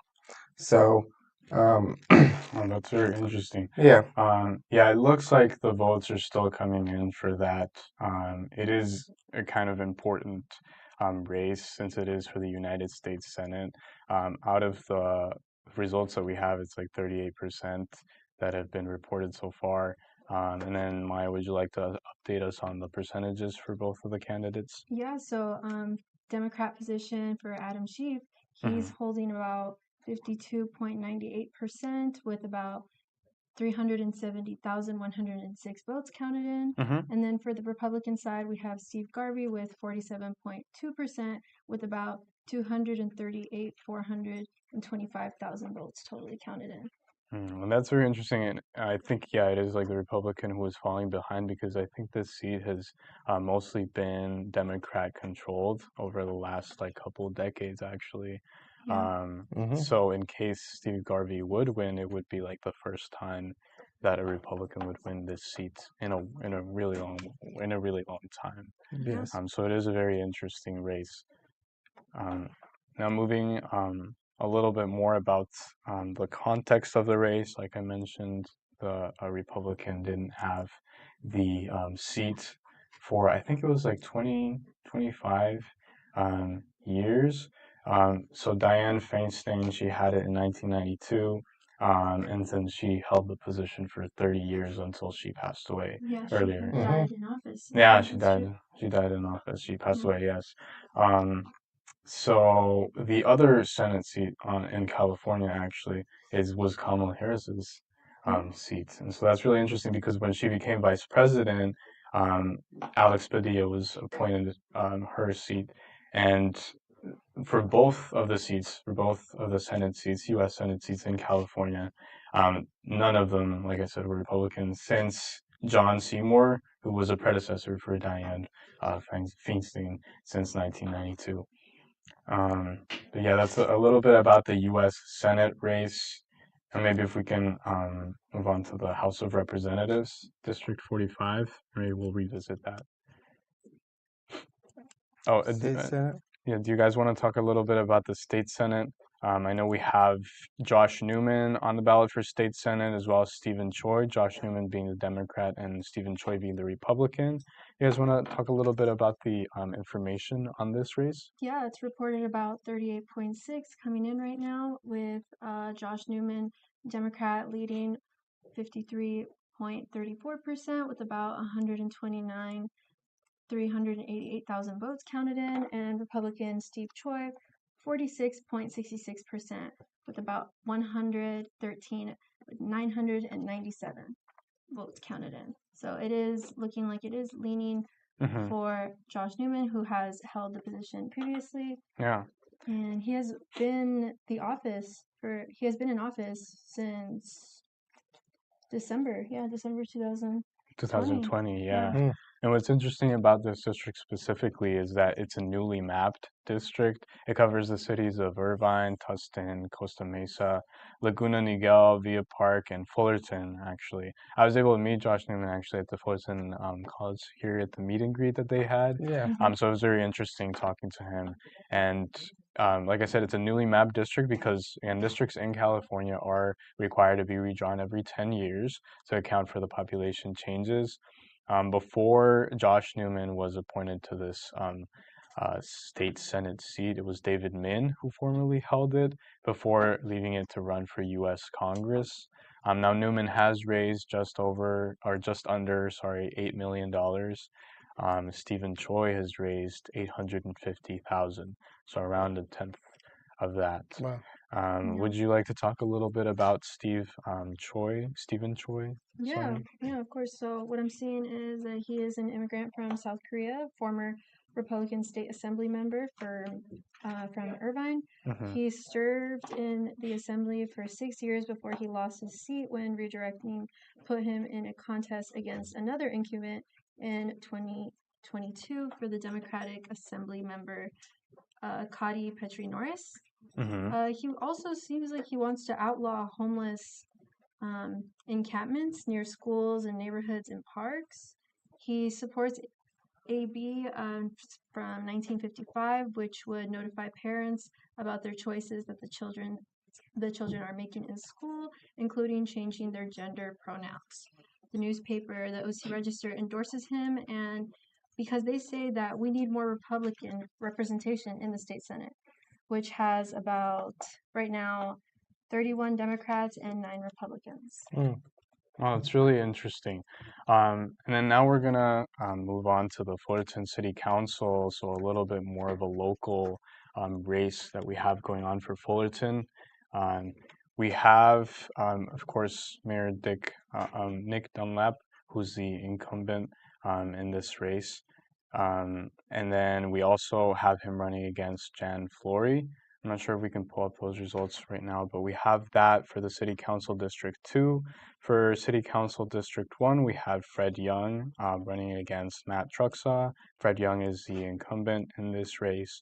And then we also have the City Council District 4, which we actually had 4 candidates. Vivian Kitty Jaramillo, Jamie Valencia, Linda Whitaker, and Scott Markowitz. In this race. Recently, I don't know if you guys have heard, but Scott Markowitz dropped out of the race. But those are the 3 city council districts that we will be covering. And now we're going to go ahead and jump to Studio 2 for some more context.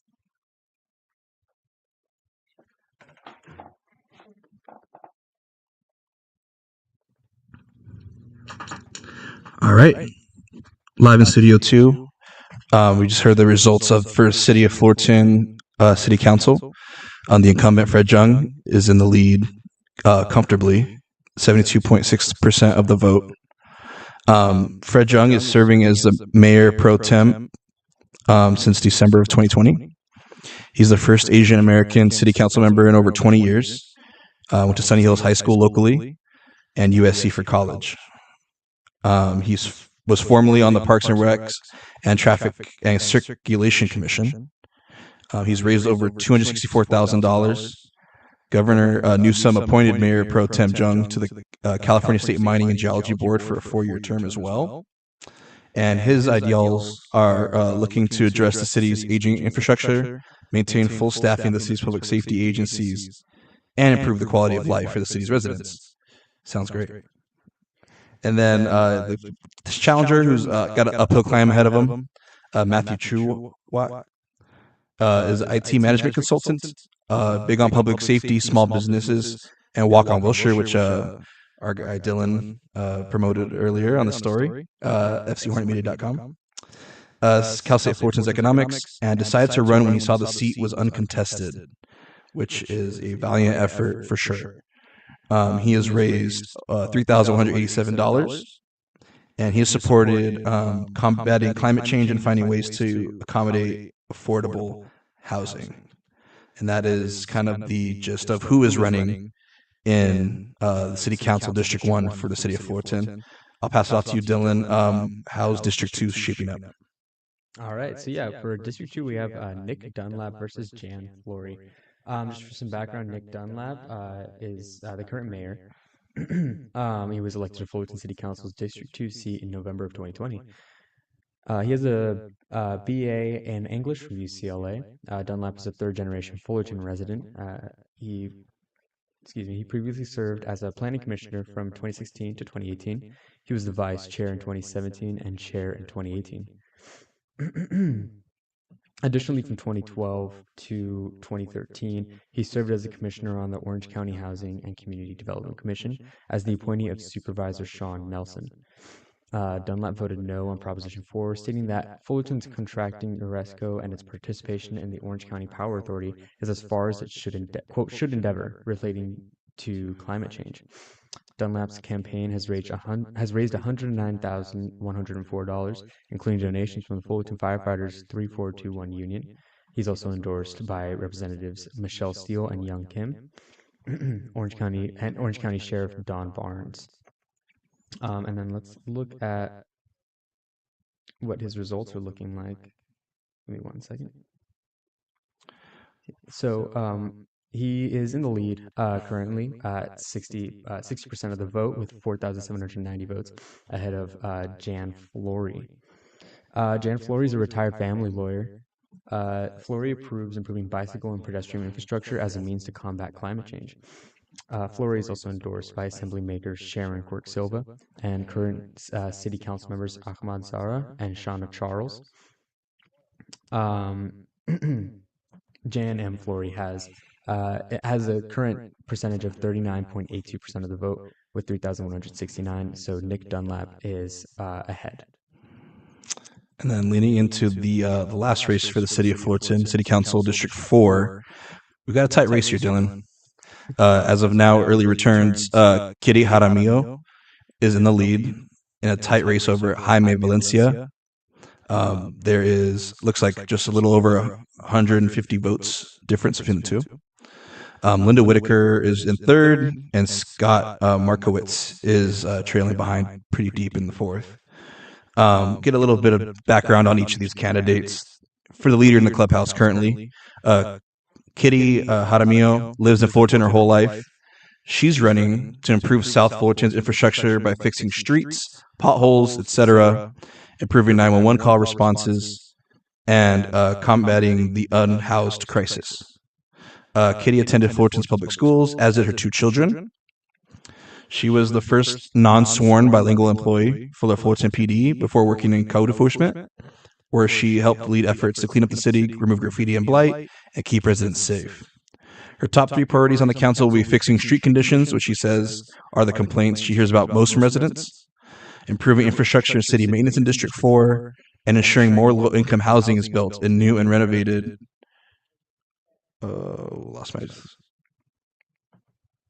residential properties. Excuse me, folks. Kitty's time volunteering with local nonprofits and serving on city commissions left her feeling that her neighborhood did not have a voice in the city council. So she is fighting for by-district elections and is now ready to be the next representative of her South Fullerton community. Moving on to the other candidates, Scott Markowitz. Let's move on, actually. He's pretty deep in the hole there. Linda Whitaker has lived in Fullerton her entire life. She has not given much information on her goals and opinions for being in office, at least to hear us at the Hornet. She is Bruce Whitaker's wife, ran his campaigns. She was a secretary and treasurer, basically ran his office behind the scenes. Her husband turned out, so she's essentially trying to keep the legacy seat. She's expected to be very similar to her husband in policy. Josh Hume, after being recalled, Bruce Whitaker ran as a candidate to replace him, but Ling Ling Chang won the seat. And it looks like she'll be following her husband's footprints as far as policies and opinions, like we mentioned before. Then lastly, the one that's tightly trailing Kitty, Jaime Valencia. Jamie Valencia, my fault. She's a full-time mother and registered nurse. She's on several city committees endorsed by the fire department and police department here in the city. And Mayor Pro Tem Fred Jung appointed her, to Infrastructure and Natural Resources Advisory Committee. So those are the candidates. That seems to be the tightest race, Dylan. The incumbents in District 1 and 2 are in a pretty safe spot, not done, but in a good spot as of the first collections have come in. But District 4 seems to be the interesting one. And Dylan can speak a little bit more about District 4. I think we should, expanding a little more on this Scott Markowitz candidate. Scott Markowitz dropped out of the race. He's a senior data analyst. He just recently was investigated and charged by Orange County District Attorney Todd Spitzer's office with felony perjury on October 15th, 2024, for falsifying his nomination paperwork. He received a day in jail, 1 year probation, and 160 hours of community service. So that could be a reason why that would explain why he's pretty low down on the ballot, right? This is actually a concern that some voters had at the city council meeting that I attended, where they were asking if what's going to happen if Scott Markowitz wins. And the explanation behind it is basically if he obviously he's not in the lead at all, but if he were to win, then they would have to hold a special election later on. So that's just some news on Scott Markowitz, just some background on his what his candidacy is looking like. Moving on to Fullerton School District Board. In Area 2, we have Hilda Sugarman versus James Cho.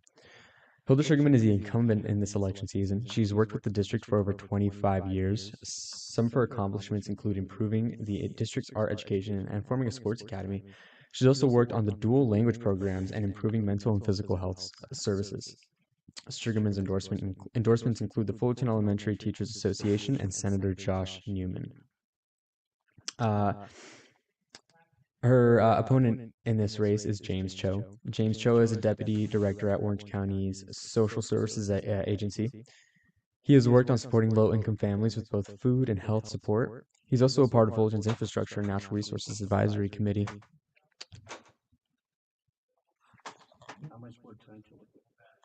Cho's endorsements include the Democratic Party of Orange County and the OC Labor Federation. And we're back. We're about to update you guys a little bit about the results for the Fullerton City Council and the school board as well. As we mentioned previously, we have Matt Truxaw and Fred Young running for Fullerton City Council District 1 with 38.6% of the votes in. 27.37% of the votes go to Matt Truxaw with 1,563 votes. And Fred Young looks to be in the majority with 72.63% votes, which would equal to 4,148 votes for Fullerton City Council District 1. And now for District 2, which has Mayor Nick Dunlap versus Jan Flory, we have 38.6% of the votes that are still counting based on the OC Gov website for the Orange County votes.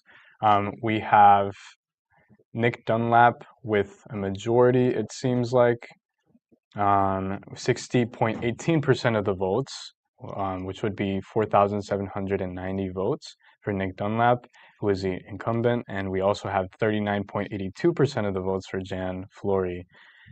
Finally, for District 4, for City Council District 4 for the City of Fullerton, we have Vivian Kiri Jaramillo with 37.51% of the votes, Jamie Valencia with 33.09% of the votes, Linda Whitaker with 17.90% of the votes, and Scott Markowitz, even though he dropped out of the race, has 11.51% of the votes registered to him. So those would be for the City Council results that we have currently updated. It's still just 38% of the votes, so we don't have a full result yet. Yeah. But as you can see in the graphic right now, we have Nick Dunlap with 60.18% of the votes, 39.82% of the votes for Jan Flory, so it looks like Nick Dunlap is in the lead. And then for District 4, Jamie Valencia, Linda Whitaker, we have Jamie Valencia with 33.09% of the votes, Linda Whitaker 17.9% of the votes. which is for District 4. We also have 2 other candidates who ran, but the only other candidate who's still in the race is Kitty Jaramillo. For Fullerton School District, would you like to take it away, Maya? Yeah, of course. Thank you. For the Fullerton School District Trustee Area 2, right now we have leading James Cho with 62.85%, with a total of 3,465 votes in right now. And then on the other side, we have Hilda Sugarman. She has 37.15%, with about 2,048 votes counted in right now. Interesting. And then I think we also have another Fullerton School District trustee area in here as well with Talavera and I believe it was Vanessa Estrella running against each other for area 2 or area 5, I believe. For that race, do you know what the results are looking for right now? Yeah, for the trustee area 5 right now, it's with Lionel Talavera. He is currently at 51.99% with a total of 1,605 votes in. And then we have on the other side Vanessa Estrella. She has 48.1% with a total of 1,482 votes in right now. That was like a pretty close race. Yeah, that one's unlike pretty the close. other one, yeah. Yeah, compared to the other ones, yeah, that one is they're running neck and neck right now. So. Okay, interesting. And then I think we have someone else new as well here. Would you like to introduce her? Yeah, this is Maria here today. She's going to be talking to us about Measure L and Measure N. Thank you, Maya. Hello, my name is Maria Cruz, the managing editor for the Hornet, and for this segment, we will be going over Measure L for the Fullerton Joint Union High School District funding and Measure N for the Fullerton School District funding. I'll start off with Measure L. Measure L asks voters to approve a property tax increase to fund $284 million in renovation and repair projects. The Fullerton Joint Union High School District serves nearly 13,000 students across 8 schools in Fullerton, Buena Park, and La Habra. The district wants money to upgrade aging classrooms and fix deteriorating roofs, plumbing, sewer, and electrical system, among other items. A yes vote would support authorizing the Fullerton Joint Union High School District to issue $284 million in bonds with bond revenue going to fund school improvements and requiring an estimated property tax levy of $21 per 100,000 in assessed value. A no vote opposes authorizing the Fullerton Joint Union High School District to issue $284 million in bonds with bond revenue going to fund school improvements and requiring an estimated property tax levy of $21 per 100,000 in assessed value. At least 55 of voters need to approve Measure L for it to pass. Going over now to Measure N. Measure N asks voters to approve a property tax increase to fund $262 million in renovation and repair projects. The Fullerton School District serves more than 11,000 students across 20 schools.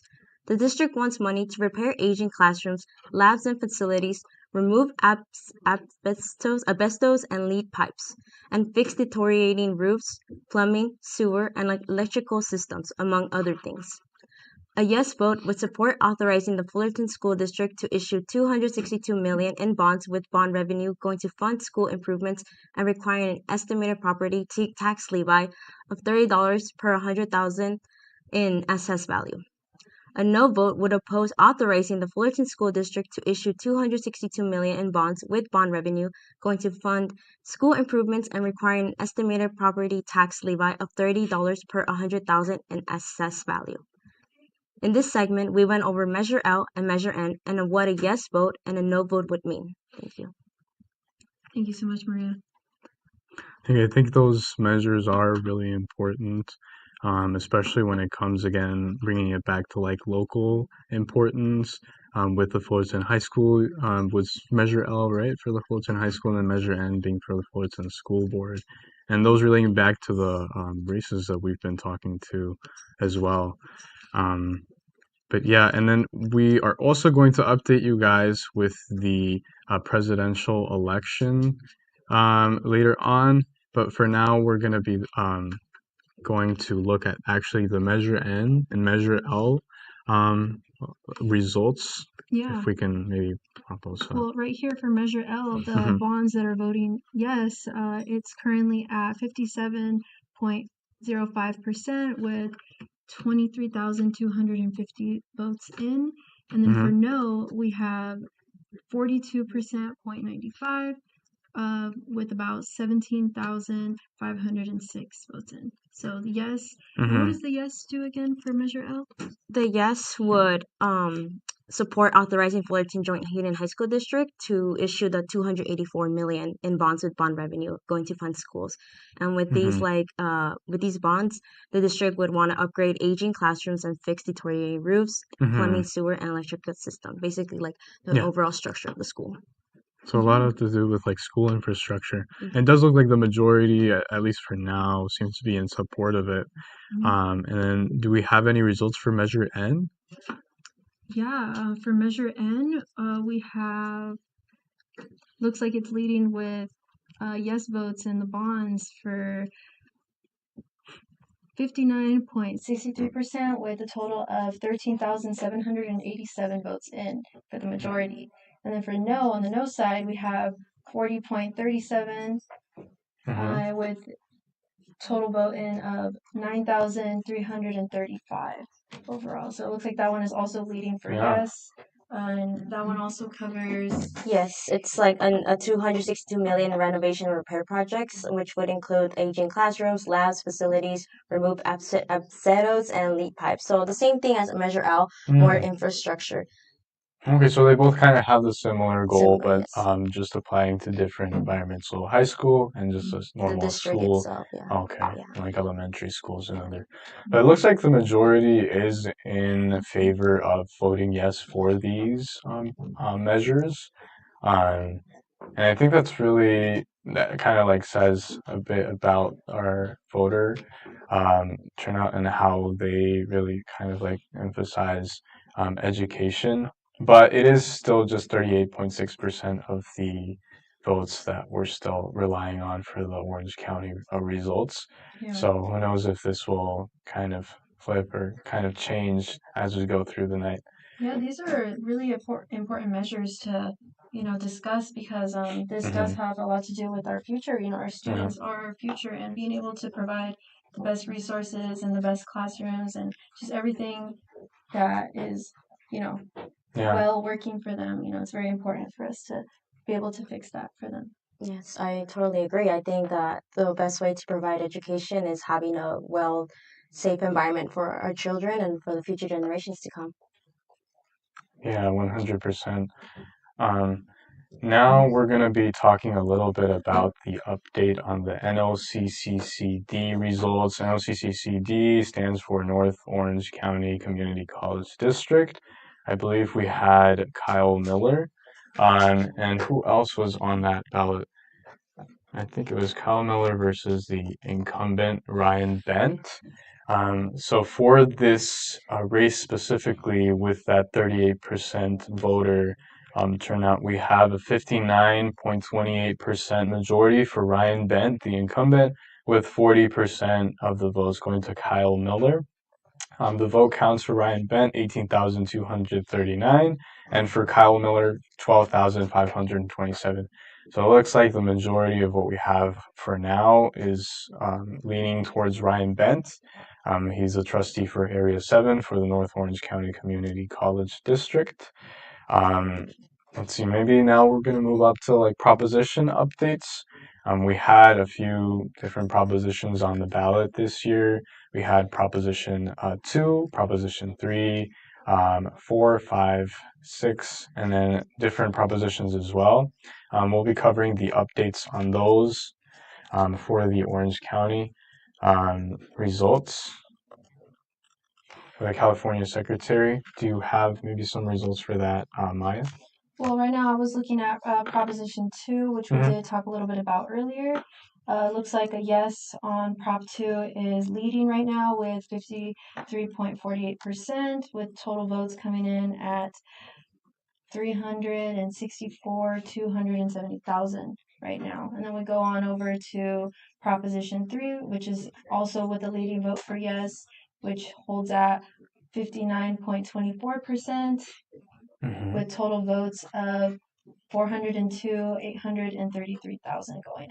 And it just goes down the line, like we have Proposition 4, 5, 6 coming up, A little bit on Proposition 4. That one also has a yes on Proposition 4. That one is bonds for safe drinking water, wildlife prevention, and protecting communities from natural lands from climate risks. So that one has a yes on it as well, 52.82%. But then when we jump on over to Proposition 5, that one is leading in no. So the no for that one, it's right now at 61.37% with a total of 350,000 votes for no. Well, that's very interesting. We've been looking at the Orange County results as well. Now we'll be looking at the state results from the Secretary of State website. For these are different from just the Orange County. We'll be looking at 22.9% of the voter turnout. That's going to be 5,692 of the 24,811 precincts that have partially been reporting as of like around 10 minutes ago. So for Proposition 2, we have a majority of yes with 57.1%. That would be around 3 million and around 700,000 votes. For the no votes, there's 2,782,000 votes with 42% of the votes going in. So it looks like it's a majority for yes for Proposition 2, which would be bonds for public school and college facilities. For the Proposition 2 as towards the Orange County, if we make a comparison, Maya, is there a difference in the majority? We have a 57% saying yes for Proposition 2. What do you have for yours? Well, for Proposition 2 here in Orange County, we have a 53.48%. So they're really close. Looks like everybody is voting yes on that one right now. So looks like that one is leading for a yes vote. Okay, so we kind of have similar results for both. For Proposition 3, which is a constitutional right to marriage, I think this proposition was talked a little bit about, especially with the reversal of Roe v. Wade and the potential like other reversals of other Supreme Court decisions and precedents with when it comes to like same-sex marriage, to have it enshrined in the California Constitution. For this Proposition 3, for the state results, we have a 63.4% majority voting yes on this proposition and a 36.6% voting no. Do we have any results on that one for the Orange County results? Yeah, here in Orange County for Proposition 3, yeah, we have 59.24% for yes and 40.76% for no. Okay, so it kind of looks like a little bit of a similar, but maybe just a tiny bit of a different margin. For Proposition 4, we have the proposition for the bonds, as you were mentioning, for water, wildfire, and climate risks. It looks like there's a 58.3% majority voting yes on this proposition, and a 41.7% voting no for this proposition. So it looks like it's a majority on yes for this Proposition 4. What does it look like for this Orange County? The same thing would go for Orange County right now for Proposition 4, leading with a yes vote, 52.82% yes, and then following with 47.18% on no. Okay, interesting. So it looks like it's just a little bit different, but we're still leaning on yes, correct? Yes. Okay, and now moving on to Proposition 5, the proposition for the bonds for affordable housing and infrastructure. It looks like this one's actually a switch. It's a majority voting no for 43.7% of the vote is going towards no, while 56.3% is going towards yes. What is this proposition looking like for Orange County, Maya? Well, when compared to the state, it looks like in the state right now, they kind of go almost like they're meeting each other halfway almost. You know, they're kind of matching on either side, obviously with no leading. But here in Orange County for Proposition, it's 5, right? Yeah, for Proposition 5. Yeah, for Proposition 5, it looks like no is leading by a lot. So no right now is leading by 61.37%. Oh, wow. And then with the yes vote following with 38.63%. So it is leading a lot in the majority right now for no with a total of 350,000 votes right now. Wow, that's really interesting. And then moving on to Proposition 6, which eliminates forcing inmates to work. We have a no on this one as well, with 45% of the majority voting no. or voting yes, sorry, and 54.1%, which would be the majority voting no for this proposition. What is this looking for? It's looking about the same for Orange County. It's going with a no vote leading 57.09%, and yes is following with 42.91%. Okay. And then moving on to Proposition 32, which would raise the minimum wage. I was actually talking about this proposition earlier as well, that it seemed like in the polls it was a little bit unpopular, which is interesting because I know that in California we have the highest or one of the highest minimum wages. So it looks like it is kind of following up on that poll results that it isn't very popular because the majority has voted no for Proposition 32, which would raise the minimum wage. It looks like 51.6% vote no, while 48.4% vote yes. It's still kind of close. What is it looking like for in Orange County? Well, right now in Orange County, Proposition 32 is leading by a lot for a no vote with 61.38%, total 683,000 votes. And then yes falls behind at 38.62% with just about 675,000 votes on that prop. Wow, so it looks like it's a little even a bigger margin in Orange County. Yeah. Now moving on to Proposition 33, which deals with the local government residential rent control. This was one of the propositions that a lot of the people that I interviewed today who were done voting, they kind of highlighted this one a lot because of the rent control and being able to afford housing and rent. So this, I feel, is one of the most important propositions on the ballot. It looks like there's a majority voting no on the local government residential rent control. For the state results, we have 62.2% majority voting no and 37.8% voting yes. What is it looking like for in Orange County? Very similar. Proposition 33 right now holds at a no vote majority, 65.31%. And then yes falls behind at 34.69. Yeah, so it is really similar to the state right now on the voting. Okay, that's very interesting. And then we're switching back to the yeses now with Proposition 34, 35, and 36, actually. Proposition 34 deals with restricting spending of prescription revenues. We have a majority of yes with 50.8%, although it's not by a big margin. It looks like 50.8% vote yes on this proposition and 49.2% vote no for this proposition. What does it look like in Orange County? It's equally not as big here in Orange County. Proposition 34 right now sits at a yes vote, leading in 54.34% for yes and falling behind at 45.66 with no. All right. And then we have a Proposition 35, which provides permanent funding for Medi-Cal. It looks like we have a big majority in this one with 68% voting yes on this proposition and 32% voting no. I think this is the highest difference in margin that we have for the proposition. What is it looking like for in Orange County? Well, right now in Orange County, it also has a really big jump for the yes vote sitting at 66.50% and the no falling behind at 33.50%. So the majority has definitely voted for yes here as well in Orange County with 544,000 votes on yes. Oh, wow. And then following up on that, like big gap, there's also a big gap with Proposition 36, which would increase sentencing for certain drug and theft crimes. It looks like that has a big margin as well. 70% of the state results so far vote for yes on this proposition, Proposition 36, and 29% vote for no.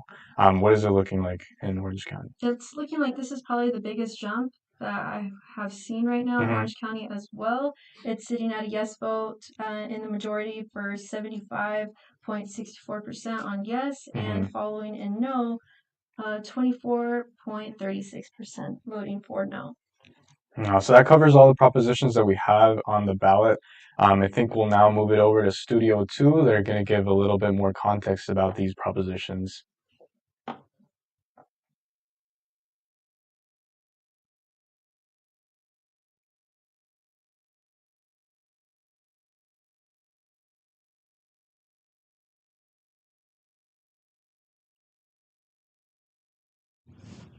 All right. Hi, my name is Dylan Ariola. And my name is Ariana Pastrana. And today we're going to be talking about, we're going to be expanding on the propositions that are on the ballot, that were on the ballot today. So I'm going to be starting off with Prop 2, which is bonds for schools. This must be approved by 55% of the voters.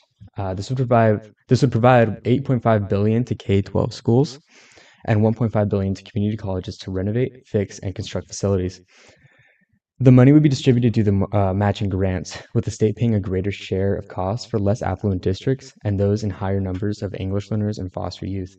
Some of the money would be set aside for removing lead from water, creating transitional kindergarten classrooms, and building career and technical education facilities. Ariana, can you tell me what a yes vote and a no vote would mean for this proposition? So a yes vote for Prop 2 would be supporting the issuing of 10 billion in bonds to fund construction and modernization of public educational facilities. And a no vote opposes issuing 10 billion in bonds to fund construction and modernization of the public education facilities. And so what happens if this proposition passes? Yeah, so a positive effect of this proposition passing would be many schools and community colleges are outdated and they need basic health and safety repairs and upgrades to prepare students for college and careers and retain and attract quality teachers. Prop 2 also meets those needs and requires strict taxpayer accountability, so funds are spent as promised with local control. Some of the drawbacks of this one are that Proposition 2 will increase our bond obligations by $10 billion, which will cost taxpayers an estimated $18 billion when repaid with interest. That was a big concern of those who were opposing this proposition. A bond works like a government credit card. Paying off that credit card requires the government to spend more of your tax dollars. Okay, so moving on to Prop 3. As of right now, Prop 3 is at 62% yes. And so what is Prop 3? Prop 3 reaffirms the right to same-sex couples to marry. And so it all began in 2004 when then San Francisco Mayor Gavin Newsom began issuing marriage license to same-sex couples, defying a federal ban on gay marriage. However, the California Supreme Court quickly shut it down, and Californians voted in 2008 to ban same-sex marriage in the state. And so it wasn't until 2013 that the U.S. Supreme Court allowed same-sex marriage to resume in California. And this historic decision, the Supreme Court legalized same-sex marriage nationwide in 2015. It has been recognized as a human right by the California Supreme Court. However, after the Supreme Court overturned Roe v. Wade in 2022, the supporters of Prop 3 are concerned that the Supreme Court rulings are not enough. And so, Dylan, can you explain what it means to vote yes and what it means to vote no for Prop 3? Yeah, so a yes vote for this proposition would mean language in the California Constitution would be updated to affirm the right of same-sex couples to marry. And a vote no on this measure would mean the language in the California Constitution would not be changed at all. But still, there would be no change. For clarification, there would be no change to marriage rights in the state. As for right now, the U.S. Supreme Court has ruled that states can't ban same-sex unions. But like you said before, since the overturning of Roe v. Wade, many voters are worried that some of these, rights will be repealed in the near future if this isn't solidified in the Constitution of California. Mm-hmm. Yeah, so that it would just basically, make sure that these rights have a safe footing in California. Yes. And then moving on to Prop 4, which is a climate change bond. Proposition 4 would authorize the state to borrow $10 billion for environmental and climate projects, prioritizing vulnerable and lower income communities. Of that 10 billion, 1.9 billion would be allocated for drinking water improvements. Other funds would be allocated to coastal and ocean protection, wildlife protection, clean energy, and addressing extreme heat and wildfires. Some of the supporters of Prop 4 are the League of Women Voters of California, the Clean Water Action, the National Wildlife Federation, and the California Democratic Party. The yes side has raised $1 million in support of Prop 4. That side said that these climate issues are an urgent threat. On the other side, the Republican Party and the Howard Jarvis Taxpayers Association both oppose it. There's currently no funding for this proposition. It's not a very controversial one. There is a pretty general support for it. Mm-hmm. It's worth noting that repaying the bond could cost taxpayers up to $16 billion over 40 years. or roughly $400 million per year, according to a legislative analysis that's kind of referring back to that government's using bonds as like a government credit card, Yeah. and we would have to pay that back in interest. hmm And so let's talk about what happens if Prop 4 passes. And so the state would take on debt to spend big on climate resiliency and environmental health projects, and billions would be spent to prepare for droughts, floods, extreme heat, and other like symptoms of climate change. And so let's talk about the common arguments that are made. So a lot of people on the pro side would argue that yes on 4 has to do with safe drinking water, wildlife prevention, clean air and protection of natural resources, and also a lot of California firefighters, conservation groups, and clean water advocates urge yes. On the other hand, let's talk about the cons. Bonds are the most expensive way to fund government spending, as Dylan was talking about earlier. And this $10 billion bond will cost taxpayers almost $2 to repay for every dollar spent. As of right now, Prop 4 is currently at 57.9% votes for yes. Yeah, and just to kind of recap on the other propositions that we talked about, Prop 2, which is bonds for public school and college facilities, is currently at a vote for yes, which is 56.6% vote.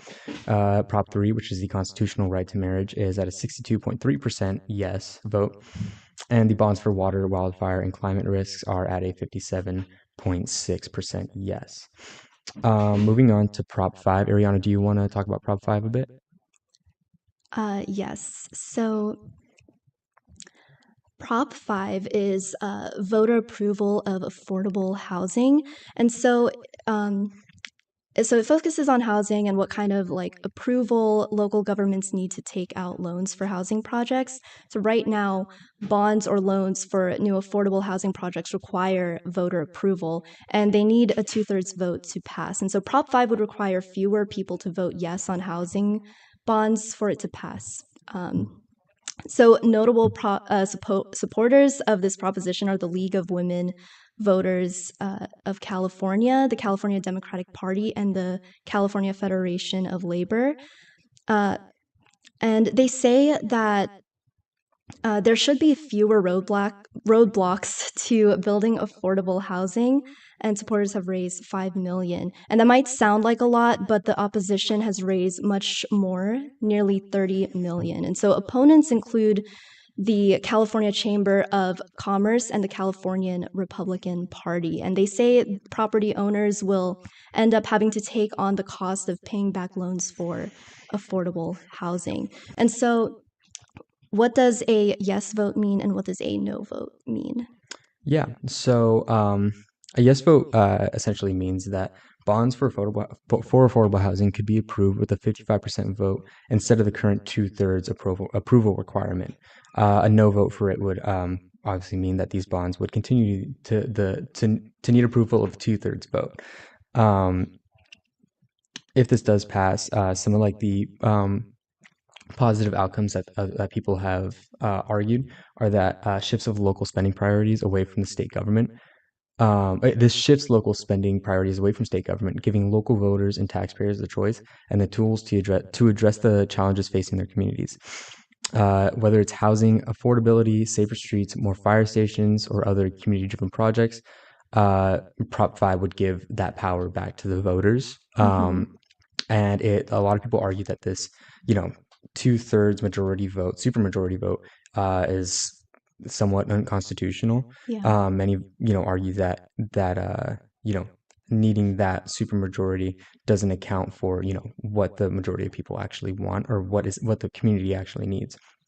And those who are against the proposition argue that it changes the Constitution to make it easier to increase bond debt, leading to higher property taxes. So one of the biggest arguments right now is that Californians pay too much in taxes already. Californian homeowners pay way too much in taxes already. And their argument is like this is a surefire way for California homeowners to just be paying more in taxes.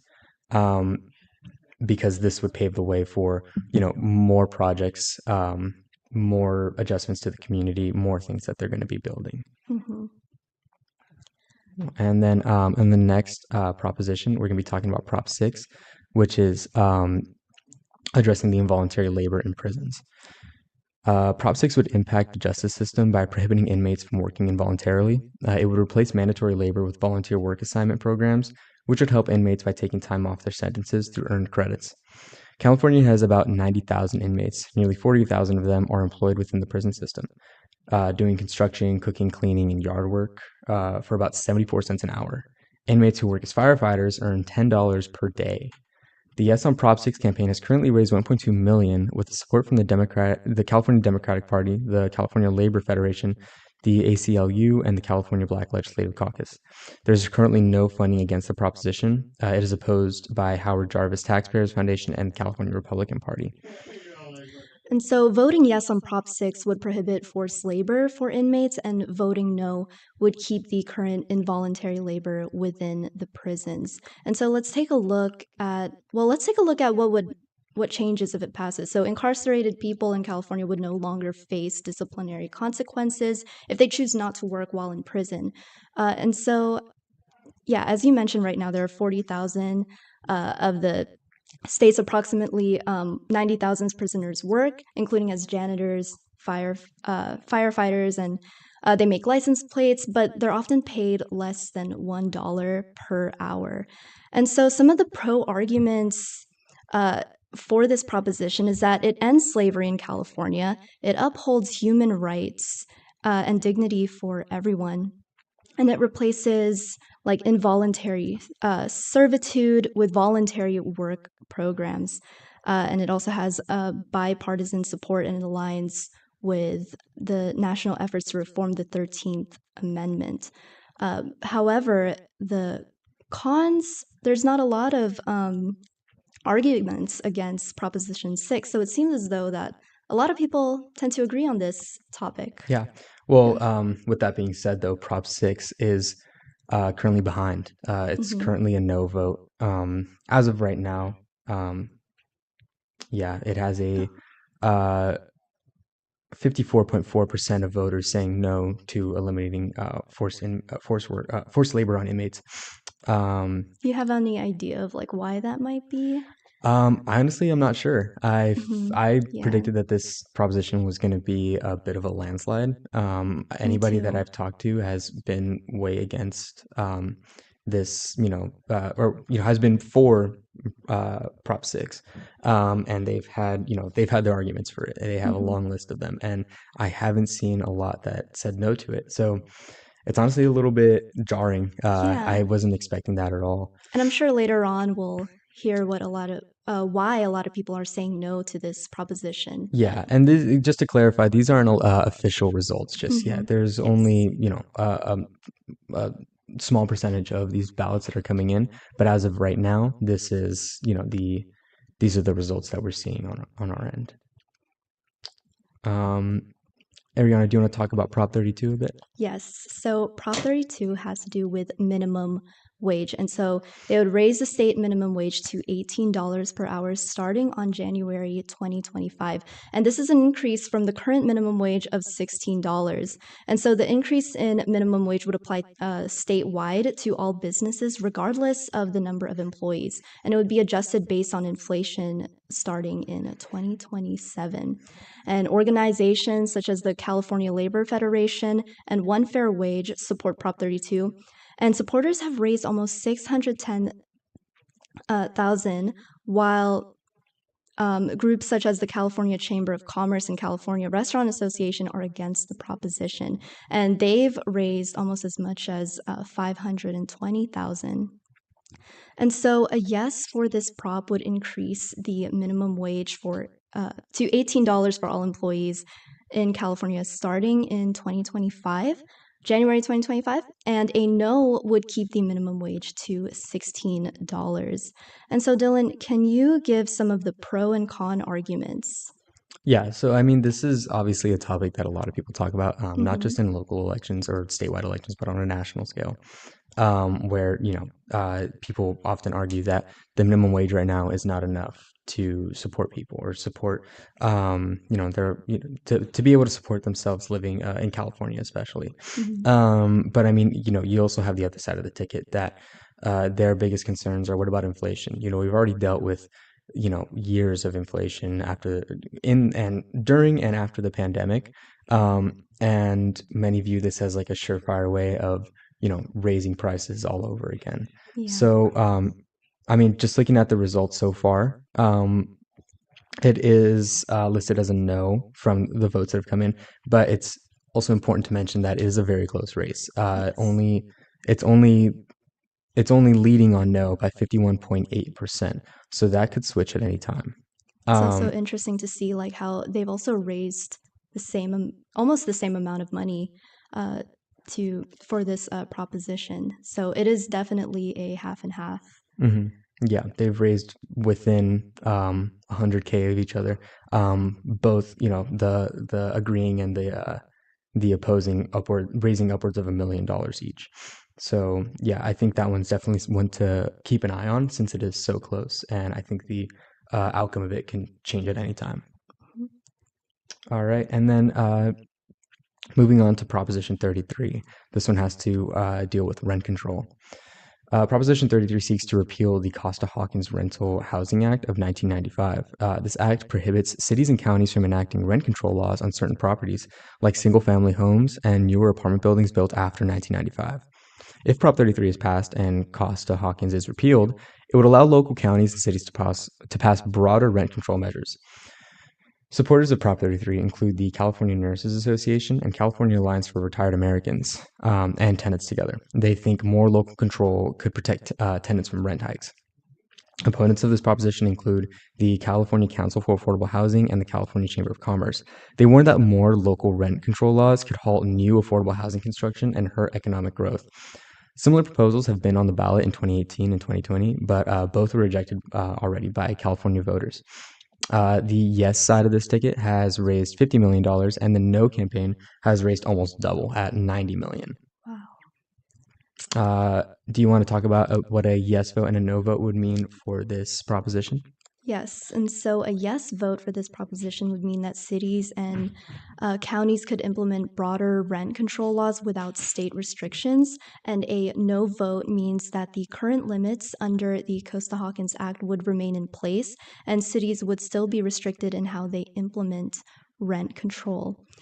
Let's take a look at where it is right now. Majority of people are voting no for this. Does that surprise you at all? Not really. I feel like, well, I mean, it depends on where you look. I think a lot of people are in support of rent control in bigger cities, but I think California is definitely a property owner heavy state, and just kind of referring back to Prop 5, where we're talking about bonds for affordable housing, a lot of these people who are concerned about taxes and concerned about paying too much for these types of things, they're also concerned about too much government intervention and how much they're going to be charging for rental units or for housing that they own. So I mean, it is a little surprising that it is such a I think it is a pretty big majority of people saying no. But yeah, I mean, I think this one was I think it was a pretty unpredictable one, and I think it could have gone either way. Okay, well, moving on to Prop 34, the healthcare advocacy spending. So for Prop 34, this would require certain healthcare providers that benefit from federal prescription drug discounts to spend 98% of their revenue on direct patient care. And so this only applies to companies that spend over $100,000 on expenses not related to patient care, and which is generally only the AIDS Healthcare Foundation. And so supporters of this proposition include the California Apartment Association and the ALS Association, and they argue that it ensures that money intended for patient care is not minused by companies, and it also lowers drug costs. So far, the Yes campaign has raised $36.4 million in support. On On the other hand, there are some opponents, like the AIDS Healthcare Foundation, who claim that Prop 34 unfairly targets them for their involvement in rent control advocacy. And so they also claim the proposition is unconstitutional since it singles out a specific organization. So far, the No campaign has raised $15.7 million against the measure, half as much as proponents. And so, as of right now, Prop 34 is majority yes. But what does that mean? Can you tell us what a yes vote means and what a no vote means? Yeah. So, well, a yes vote would essentially mean that tighter regulations would be put on how healthcare providers can spend that money that they're getting, or that revenue that they're getting from drug discounts. And a no vote maintains the current system, allowing these companies to continue using that revenue as they see fit. This one really does tie back to the to Prop 33 on rent control, because it is true that this proposition does essentially target one major supporter of propositions or ballot measures that are associated with with housing measures, and that is the AIDS Healthcare Foundation. AIDS Healthcare Foundation and their owner Michael Weinstein, they're very, very involved with measures that have to do with housing, with how to do it with apartments and rent control and things like that. And they use a lot of the money that they get from that discount revenue to be able to fund a lot of these measures. So this is, basically just kind of it is a bit of a targeted proposition, not just for the AIDS Healthcare Foundation, but for other companies that may be misusing that money that's supposed to be put towards patients. Yes. Okay, and then moving on to Prop 35, which is Medi-Cal funding. Medi-Cal provides health services for low-income Californians. Prop 35 would create more revenue to go toward the roughly 15 million Californians who are Medi-Cal patients. That money would come from a current state tax on healthcare plans, which would generate $35 billion over the next 4 years. Many providers don't take Medi-Cal patients because it pays low reimbursement rates. Giving more money to Medi-Cal could lead to more healthcare providers to accept low-income patients. Some of Prop 35 supporters are Planned Parenthood, the California Medical, Hospital, Dental, Primary Care Associations, and the Yes campaign has raised about $52.5 million. The opposition hasn't raised any money. Opponents include the League of Women Voters. Governor Gavin Newsom isn't officially opposed, but he does say that creating limits on how tax revenue is spent makes it harder for lawmakers to balance the budget. Can you give us a quick recap on what a yes vote and a no vote would mean for that? Yes, so a yes vote for Prop 35 would be more money will go to Medi-Cal services for low-income Californians, and a no vote means that the tax money from healthcare plans will continue to go into the state's general fund. How about we take a look at some of the pro and con arguments? So surprisingly, there's no con arguments that are against Prop 35, but there are quite a bit of pro arguments.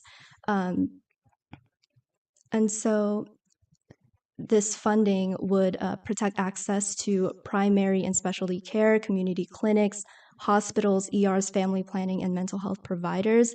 Prop 35 also prevents the state from redirecting funds for non-healthcare purposes. And as you've mentioned, this is supported by Planned Parenthood, Pediatrics, and the Californian Medical Association. Yeah, and then let's take a look at how that proposition is doing. So that proposition right now is currently ahead on a yes vote, pretty significantly at 67.5%.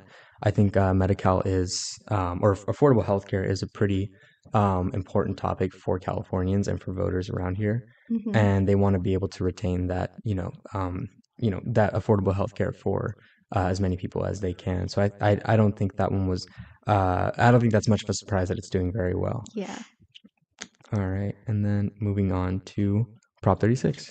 So Prop 36 is reclassifying misdemeanors as felonies. And so It aims to add more punishment for certain drug and theft offenses by reclassifying some misdemeanors as felonies. And so the proposition has a tough on crime approach for repeated offenders that would result in treatment or jail. And so it would also create a new category of crimes that requires offenders to get drug treatment. And Prop 36 repeals Prop 47, which voters passed in 2014 to lessen jail time for certain drug and theft crimes to reduce overcrowding in jails. And so law enforcement associations and corporations like Home Depot, Target, and Walmart all support Prop 36. And the Yes campaign has raised $16 million, and they say that increasing penalties on drug offenses will force people into treatment and reduce other issues like homelessness. However, on the other side, healthcare workers and teachers, along with Governor Gavin Newsom, oppose this proposition. The opposition has raised only $6 million. Some on the opposing side are concerned about where the state is going to get the money for mandatory treatment. Governor Newsom has said that it would set us back to the 80s and the war on drugs. Others mention that these changes in punishment doesn't have a large enough effect on reducing crime and poverty to justify the raises in taxes. And so, Dylan, could you recap what a yes vote means and what a no vote means for Prop 36? Yeah, so a yes vote for this would mean that California would increase penalties for drug and theft crimes and require treatment for certain drug crimes. And a no vote means that Prop 47, the previously instated Prop 47, would stay in place, which reduced certain drug and theft crimes to misdemeanors. I think that this one, let's see how this one's doing. This one's an overwhelming yes at 70.6%, which I think is a little bit surprised. I did think it was going to be a yes vote. I didn't think it would be by that much. I do think, there are a good majority, not a majority, but a good section of voters who think that being lighter on these crimes and having different routes for treatment are important.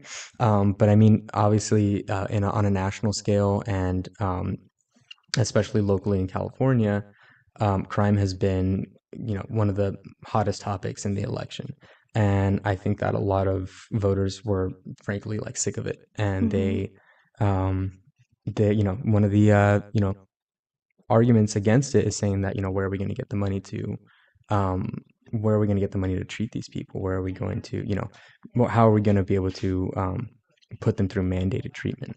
And I guess we're going to a lot of Californians are stressed about the increase in taxes, and this is just another way of it's going to add to incarceration. So just to kind of recap those propositions that we talked about, Prop 2 is a bond for schools. Prop 3 is the same-sex marriage.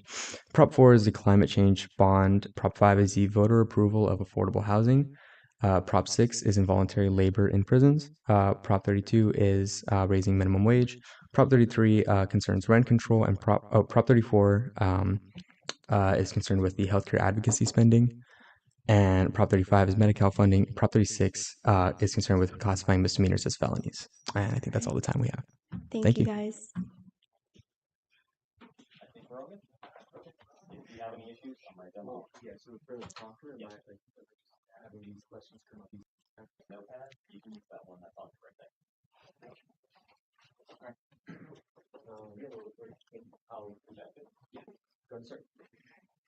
Hi, my name is Maya Salazar. I'm a reporter for The Hornet, and I'm here with Jody Balma, and today we're going to be discussing why local races matter. My first question here for Jody is, how does legislation get passed in a city? So city governments use, and smaller cities like we have in Orange County, use a manager council. So we have a full-time city manager that's hired by the city council. And then the city council that you are electing in your community make policies. They vote on regulations and direct what the city government will do. And how can someone bring up issues that go on in their cities so that people can voice their concerns?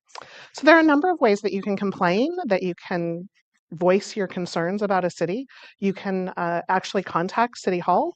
You can contact the city manager, or you can contact a department head. You can find that on the website. You can also contact your elected officials. And if none of that works, you can show up to public comments at any city council, at any school board, at a community college meeting. All of them have public comments where anyone can speak for usually 3 minutes. And you have to be heard. And that's a really good way to draw attention to issues that might be ignored. What advice do you have for the new generation of first-time voters who may not know where to look for information about what the ballot has, and for those who are unaware of how their vote matters?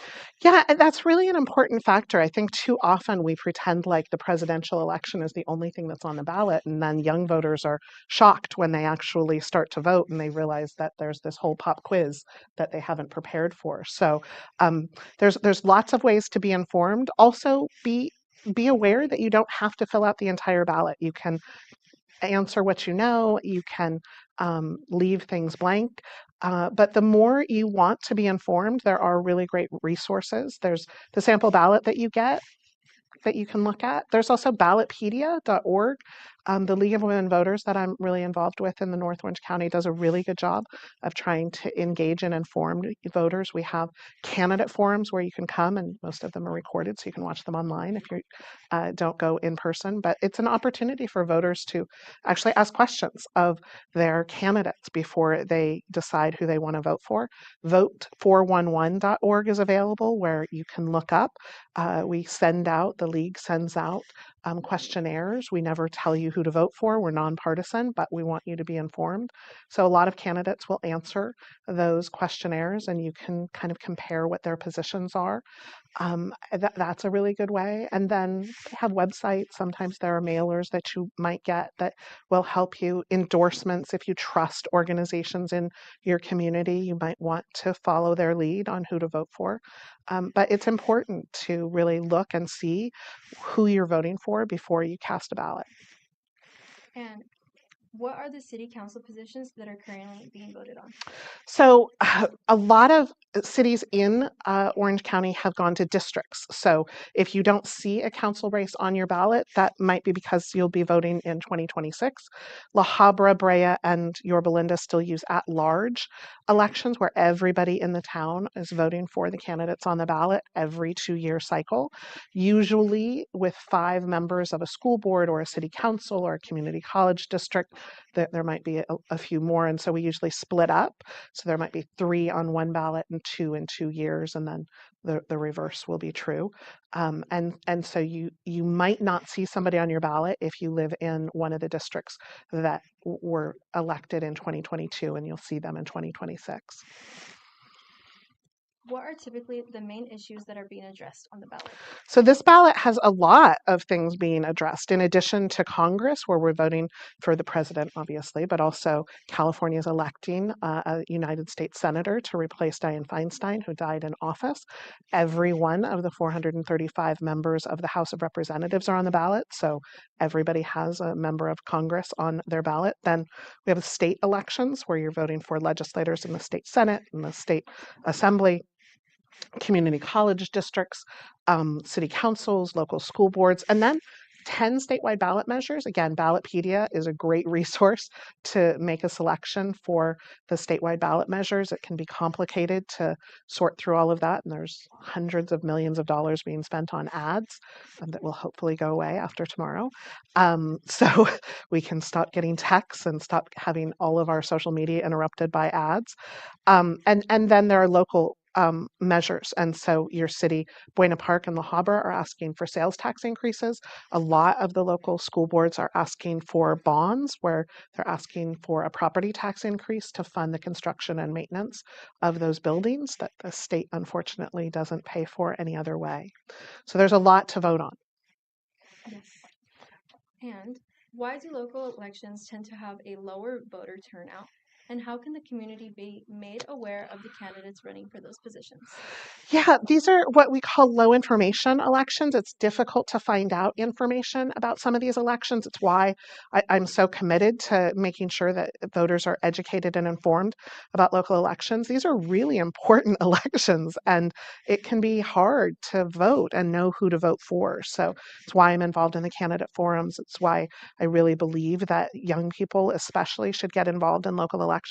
School boards and city councils make some of the most important decisions for our communities. And we've seen what happens when extremists take over a school board. And Placentia or Belinda has some really important decisions to make about the direction of their school board. We've seen cities where there's a lack of investment and I sort of presented as why we can't have nice things because we're not involved and engaged in those local elections to choose people who will really represent us.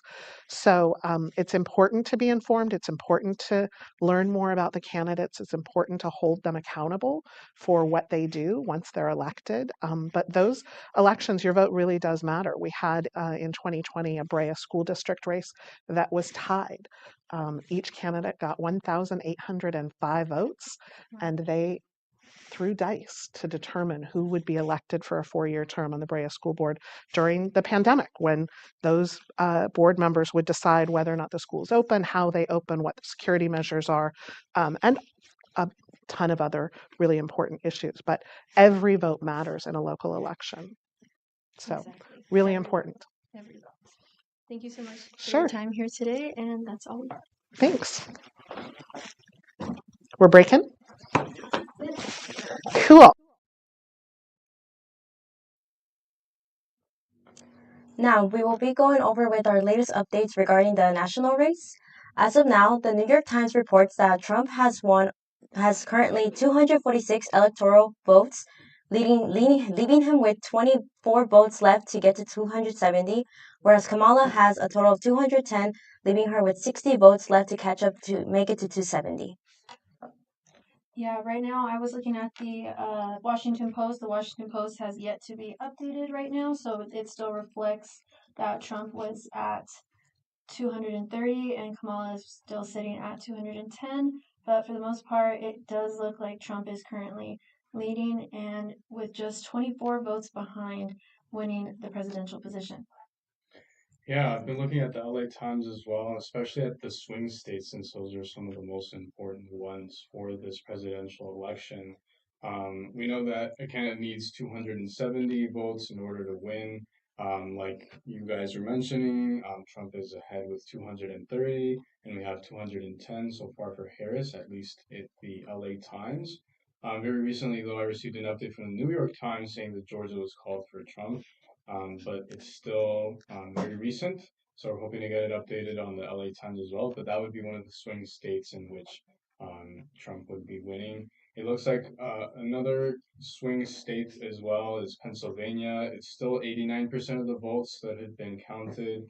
Right now, it looks like Trump has a majority with 51.2% of the votes, and Harris has a 47.8% vote in Pennsylvania. Another one of the swing states being Arizona, it looks like we have 50.88% of the expected votes in.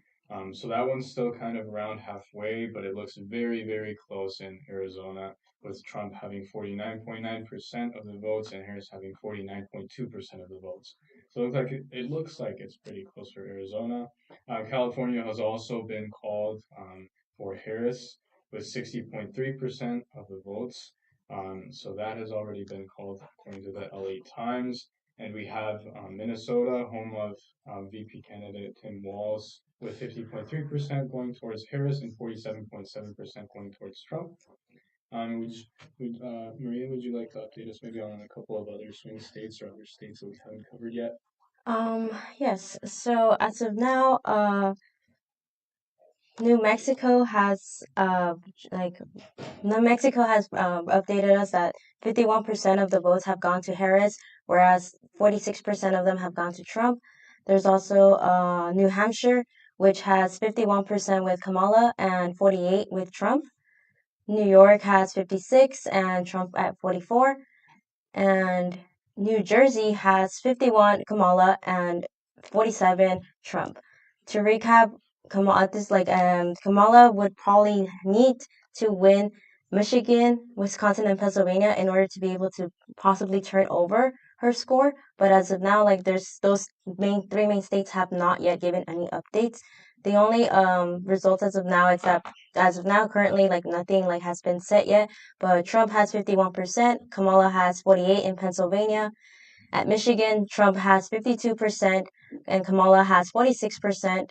And Wisconsin, Trump has 51% and Kamala is up to 47%. So it's safe to say that they've been still pretty much very close within their percentages, but as of now, there's no updates, current updates of a final result within these states.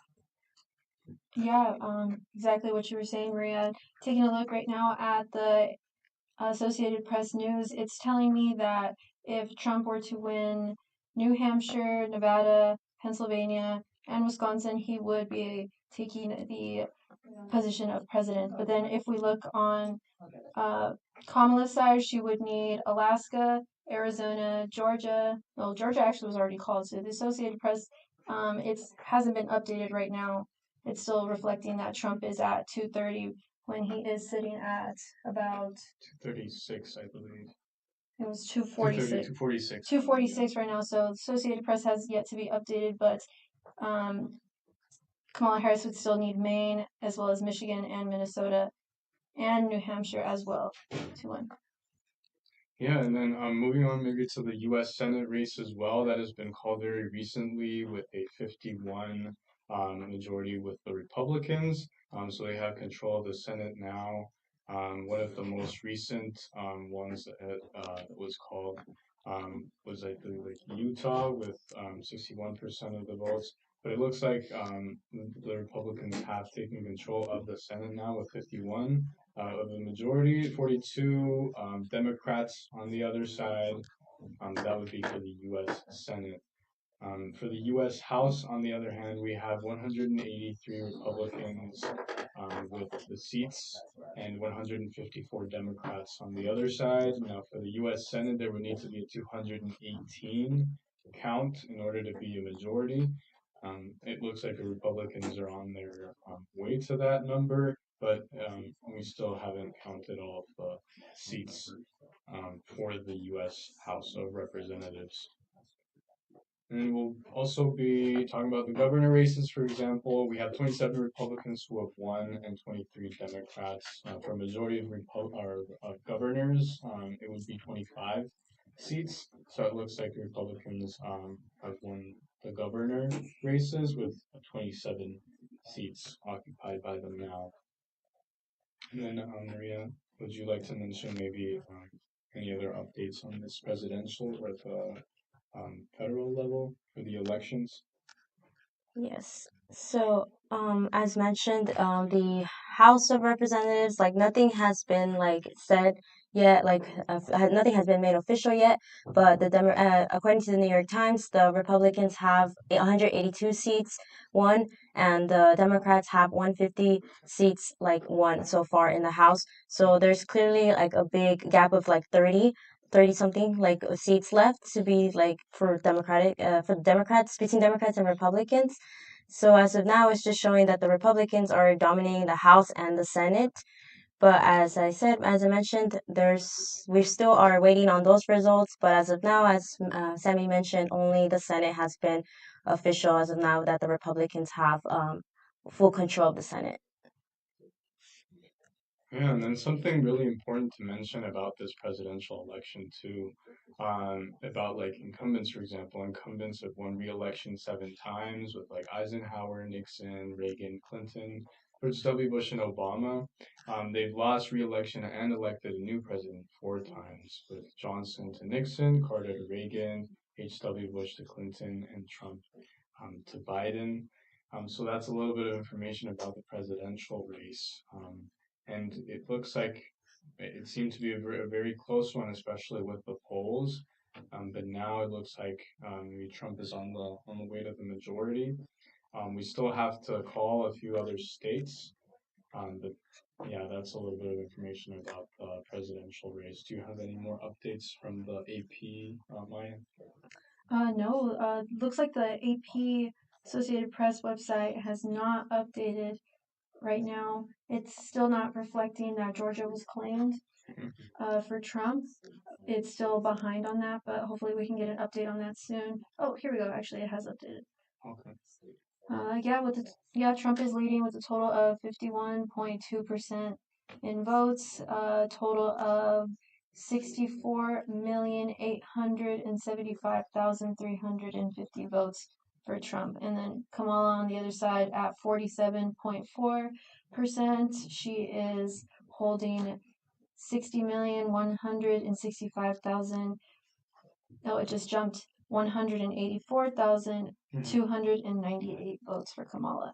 She's still sitting at 210 overall for electoral votes, and we're still waiting on to see what the leaning states will decide to go for. But it looks like right now Wisconsin, Michigan, Pennsylvania, Arizona, and Nevada all seem to be leaning red. Yeah, it seems like that. And then talking a little bit about like the history for the presidential race too. In 2016, Trump won 304 to 227, but it got flipped in the 2020 election. Biden took the 2020 election by a 306 lead to the 232 for Trump. Biden was able to flip Arizona, took one from Nebraska, Michigan, Wisconsin, Georgia, and Pennsylvania. From those states, which are the battleground or the swing states, it looks like we have already called some of them. Like Georgia, for example, was just called for Trump. Arizona looks like it's on its way to being for Republican. Do you have any updates for Arizona? Yeah, Arizona right now it's leaning Republican, and it looks like it's really close for Trump and Harris at this point in Arizona, with Trump only leading in 49.9% and Kamala falling behind 49.2%. Very close in Arizona. Yeah, and then what about Pennsylvania? What is that looking like according to you're on the New York Times, right? Yes, for Pennsylvania, as of now, the update is still that Trump has 51%, which equals to 3,300,564 votes, whereas Kamala has 48%, which equals to 3,083,087 votes. Yeah, I mean, many pundits say the road to the White House for Trump runs through Georgia, Arizona, and Nevada. Out of those three, it looks like he's got Georgia, which has already been called for. Arizona, it's on its way, and I believe Nevada is still counting. Is it the last one that's usually counted? It looks like in the last election, yes, Nevada was the last one that was counted, but right now it looks like it is heavily leaning towards Trump with about 57.1% in the votes, with 148,752 in total for Trump, with Kamala falling behind at 41% flat, 106,793,000 votes. Yeah, so it looks like he'd need those three states to win. It looks like he is on his way, but on the other hand, Harris looks to continue her lead in Michigan and Pennsylvania, which were according to the latest polls. Do you know what those look like according to the New York Times, Maria? For Michigan, there is as of now, Trump is winning over 52%, which equals to 1,850,421 votes, whereas Kamala has a total of 46% votes, which equals to 1,627,082 votes. Right, so I think that kind of concludes a little bit of our section and segment on the presidential race as towards the swing states, especially. Kind of covered a little bit of how Donald Trump would have to go through those three states, right, the most important ones, and how Harris would have to continue the lead that she had in the polls with both Michigan and Pennsylvania, excuse me, which would give her those 36 electoral votes out of the 97 that come from each swing states. Pennsylvania does have the highest electoral vote count, so she would need to keep those states as well as the Democratic gains from 2020 in Wisconsin and Arizona. to get control of those states. However, it looks like Arizona is leaning a little bit towards the Republican side. And Wisconsin, what is it looking like for Wisconsin actually? Do you guys have any updates on Wisconsin?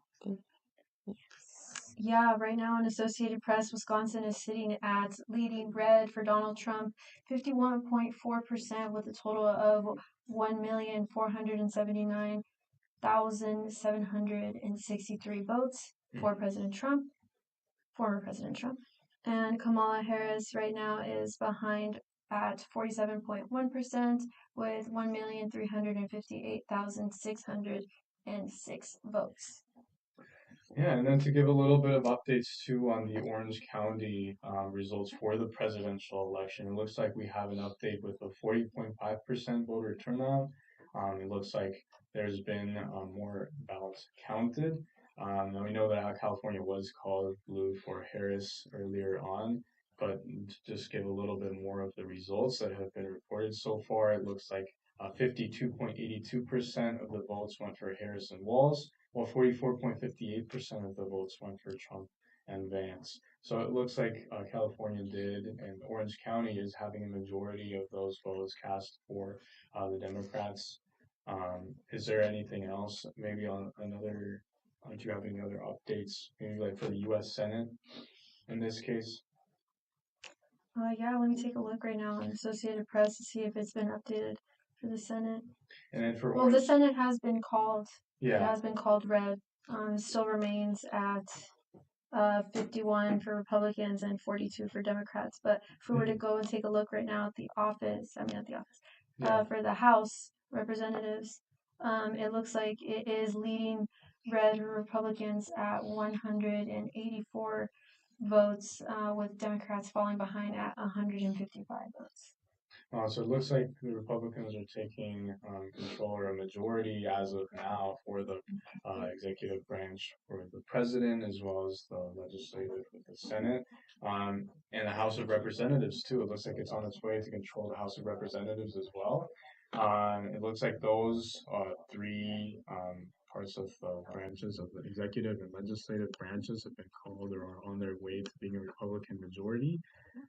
As for the smaller local races, for the United States representatives in the districts, for example, District 45 with Derek Tran and Michelle Steele, according to the updated voter turnout that we have from ocvote.gov from the Orange County residents, we have a 50.24% lead for Derek Tran and 49.76% for Michelle Steele. So it looks like that's still a very, very close race. I mean, they're around like 7,000 votes away. Derek Tran has 74,675 votes, while Michelle Steele has 73,955. So it looks like it's a pretty close race. Do you guys have the info on the 46th district possibly? Well, we're gonna have to get back to that because we're gonna go ahead and take another look at the presidential race right now. Kamala is leading here in California at 52.82%. Yeah. With a total of 391,115 votes, while Donald Trump falls behind at 44.58% with a total of 330,080 votes, with a total overall reporting votes 40%. Yeah, so it looks like Kamala is on her way to the majority. I believe these are the Orange County resident votes that we were mentioning previously. And going back to the United States House of Representatives race, we had for the 46th district, Lou Correa, the incumbent, running against David Pan, the Republican. It looks like for the same Orange County results, we have a 64.20% majority for Lou Correa, so it looks like he is in the majority, while David Pan has a 35.8% vote percent on this race. Do we maybe have, Maria, do you maybe have the for the state senate? Any results for the state senate so far? With the updated Orange County votes? Yes. Yes. So as of now, for the United States Senator, There's a Adam B. Schiff, the Democrat on the Democratic side. He has a total of 51.95%, equaling to 380,640 votes. And Steve Garvey, leaning onto the Republican Party, with 48.05%, equaling to 351,996 votes. So as of now, it's Adam who is has a bigger voting outcome as of now, whereas Steve Garvey still has it's not too far away. He's only off by 2% as of now. Yeah. And then maybe looking at the state senate as well, looking at the races for the state senate and the state assembly. For the state senator for the 37th district, we have the incumbent Josh Newman with a 52.64% majority and 132,290 votes, against the contestant Steve Choi, with 119,000 votes and a 47.36% in this race. So it looks like that's it for the state senate. For the state assembly, we have this 59th district, which would be Philip Chen versus David O'Brien. Philip Chen representing the Republican Party. He has a 57.85% majority, and Dave O'Brien has a 42.15% minority. So it looks like Philip Chen is on his way to keep his seat for the state assembly. As to the 67th district, which encompasses Sharon Quirk Silva's district, she's the incumbent, she's a Democrat. She has a 58.41% majority, and Beth Culver, Republican, has 41.59% of the vote. So it looks like Sharon Quirk Silva is on the way to keep her seat in the state assembly, and that would be for the 67th district. And do we have maybe any other updates, possibly on the NOCCCD results based on the Orange County resident votes? Well, I was taking a look right now at the results for the Board of Trustees in Area 2. It looks like Ed Lopez is leading with 67.22% with a total of 10,514 votes. Against Jack Fennell, he is currently at 32.78% with only 5,128 votes. Did you want to let us know what it was looking like for Area 5, Maria? Yes, so for Trust Area 5, we have Mark Lopez at 66.01% with a total of 9,664 votes, and Steve Lawson is at 33.99% with a total of 4,976 votes. So there's clearly a 30% gap between these two. And then lastly, we have the Area 7, Ryan Bent versus Kyle Miller. And we'll get back to that right now. We're going to go ahead and take a look at some video right now before we move on to our next segment. Okay, right now? Okay. Hi, my name is Mark, and I'm a reporter for the Hornet, and I'm here with ABG. So yeah, And yeah, can you introduce yourself? yeah, I'm Abhijit. I'm a student here at Fullerton College. I'm a first-year student here, but I'm also, to disclose this before we start, I'm working on Derek Chan's campaign in California's 45th district. Okay. Yeah, and I was wondering if we could maybe talk a little bit about that. Who is Derek Tran, and who is the incumbent right now? Is he the incumbent? Or is he... Derek Chan is not the incumbent. He's a newcomer, not just this election, but he's also a fairly newcomer to politics in general. He was a city commissioner for a couple of years, but relatively he doesn't have similar name recognition. In comparison, the current incumbent is Michelle Steele. She won in 2020 in California's 47th district, which was in Steel Beach. In 2022, she moved districts to the current district which she's in, California's 45th district, where she beat Jay Chen for office, which is California's 45th district is intentionally built to be an Asian American majority district. So it follows parts of Fullerton, Brea, all the way down towards the eastern part of LA County, so Cypress, Cerritos, and then it goes back towards Orange County, in fact, towards Midway City, Westminster, Los Alamitos, Garden Grove. So that's where Derek Chen and Michelle Steele are running against. The incumbent there is Michelle Steele. She's a Republican. Okay, so originally it was a Republican, and now they're trying to flip the seat to a Democrat. Effectively, so Michelle Steele's had a seat in as a member of the House of Representatives from California for 4 years now.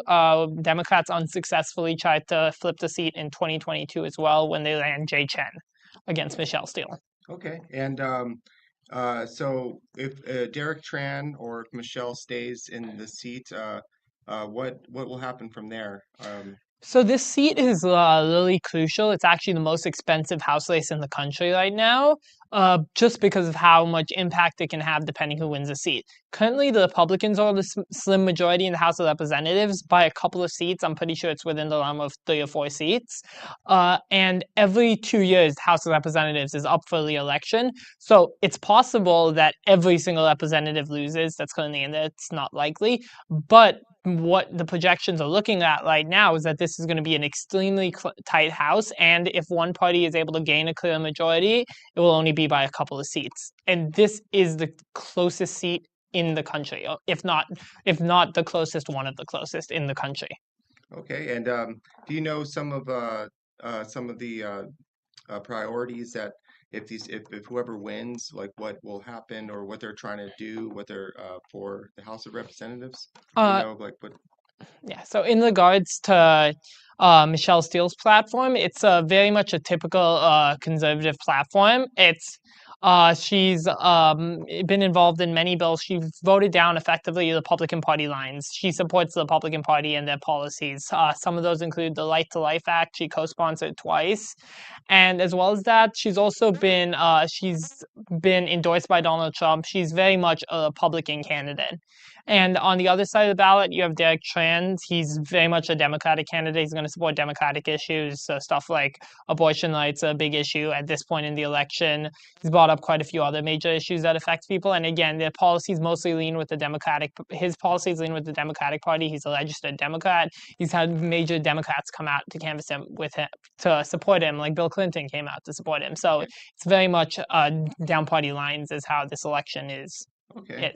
And there's anything new that they're trying to bring themselves, or they're just trying to stick to their political parties? So both parties have tried different attacks. Both good candidates have tried different attacks. So Michelle Steele's attacks have mostly gone at Derek's record as a lawyer. She's accused him of being a trial lawyer. She's created a couple websites called like Trial Lawyer Tran and stuff that support her viewpoints on the issue. She thinks she's made accusations that Derek has supported unsavory clients in the past in regards to issues like sexual assault, and he's supported those.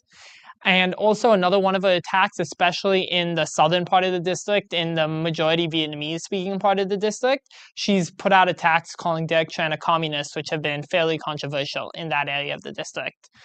And then on Derek's side of the platform, his attacks are mostly referring to her as a very partisan, very extreme politician. He brings out how she co-sponsored the Right to Life Act, which was a bill that would have blocked abortion rights, as well as IVF, which she now claims she supports. And then in the other issues, he's also brought up, besides that, have really been bringing back like bipartisanship to Congress. So they're really both trying to paint each other as negative. And then the biggest thing he's also been focused on recently in the last couple of weeks of the campaign has been Michelle Steele's ties to corruption, especially with new scandals coming out in relation to like funds for like senior meals and all recently, which came out.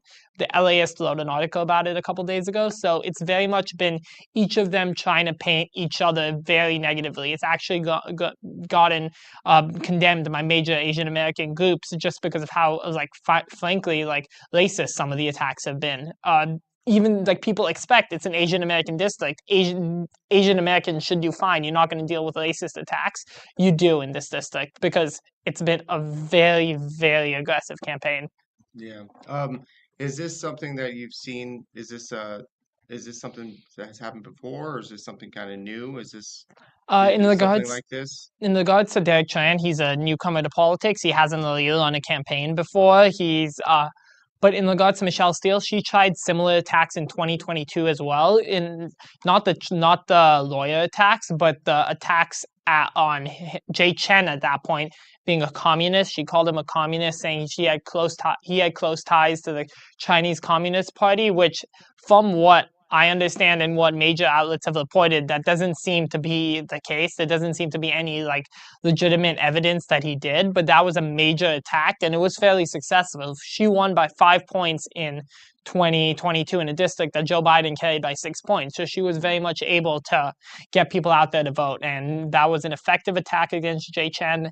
And I wonder how effective it will be against Derek Chan, because it's a lot harder to use that attack against someone whose parents fled communist Vietnam compared to someone who it has frankly, Jay Chen is a Chinese sounding last name. And if people don't know where Jay Chen is from, don't understand his Taiwanese background, people may be inclined to vote a certain way and actually believe the attacks. It may not be as easy to portray those attacks when it's Derek. Okay. I think that's good.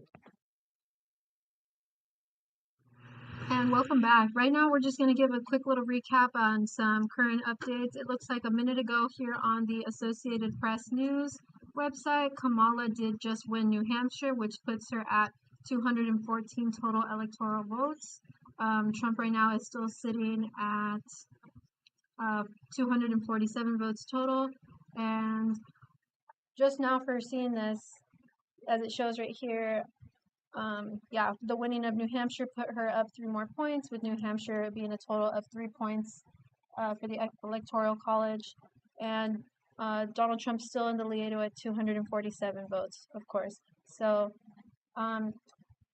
just because of this, it looks like after Kamala getting the New Hampshire vote, she would still need Alaska, Arizona, Maine, Michigan, Minnesota, and Nevada to get the presidential position, with Trump only needing Wisconsin, Pennsylvania, and Nevada to get to 270.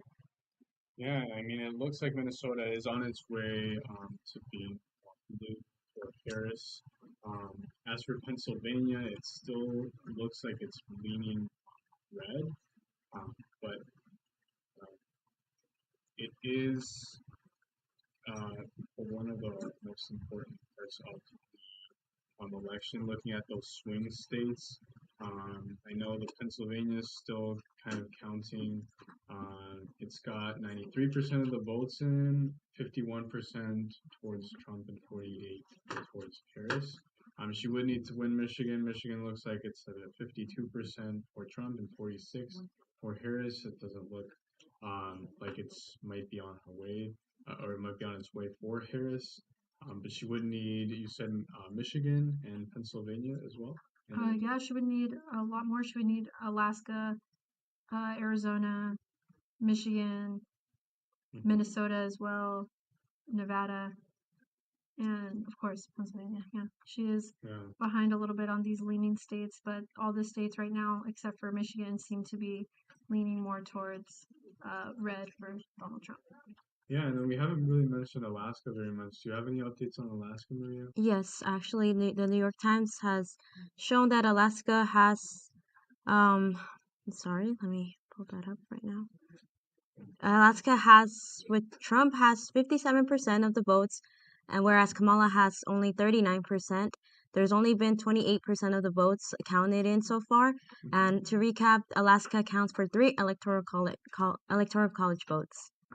And that's the only update as of now for the New York Times. Yeah, and it looks like the map is now starting to fill out from the LA Times. As for Nevada as well, we have 75% of the expected votes in. 50.9% of the votes are leaning towards Trump, with 47.5% towards Harris. Now, Nevada was one of the other states that Harris would have needed to win, and 75% of the votes are in, but it is leaning towards the Republicans. How are you guys thinking about these results? Have they kind of followed with your expectations of the results that you were expecting Honestly, no. I actually am pretty surprised by the results that we're seeing right now. I thought with everything that former President Trump has gone through, I guess you could say, and what has happened in the past with his presidency, I thought that Kamala would be leading by a lot, especially because I do see a lot more Harris advertisements, a lot more Harris ads, and just I guess the side of the media that usually see is very for Harris. So it is a huge surprise to see that Trump is actually leading right now with the votes. What about you, Maria? Honestly, I had no expectations regarding this election. I felt like this could go either both ways. As you mentioned, it is kind of shocking given like everything that Trump has had to come across with impeachments and trials, and you would have a lot of people probably would have expected for that his credibility to as president to kind of be questionable. But it looks like his supporters are really going out there voting for him. And as of Kamala, like she's had a lot of support as well from like the endorsements and from a lot of like celebrities as well who have endorsed her and promoted her to go out and vote for her. So I thought that maybe that could have possibly helped her boost, and it clearly has, but it has not been enough for her to lead off with this election race. And so far, Trump has it like has the majority of votes still in his hands. Right. Yeah, I would say I kind of go off of like you, Maya as well. I feel maybe like a little bit surprised it's towards like relating it back to my expectations of the results. I did think that Kamala did have a lot of momentum. I know one of my other friends from a political science club, he actually mentioned that she had a lot of like voter turnout, especially among Latino voters and Black voters.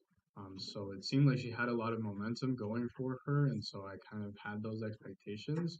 But it seems like as of now, Trump does have a majority with the electoral college votes, and the Senate has won um, the majority with 51 seats for the Republicans. The House of Representatives looks like they have 185 Republicans and 160 Democrats.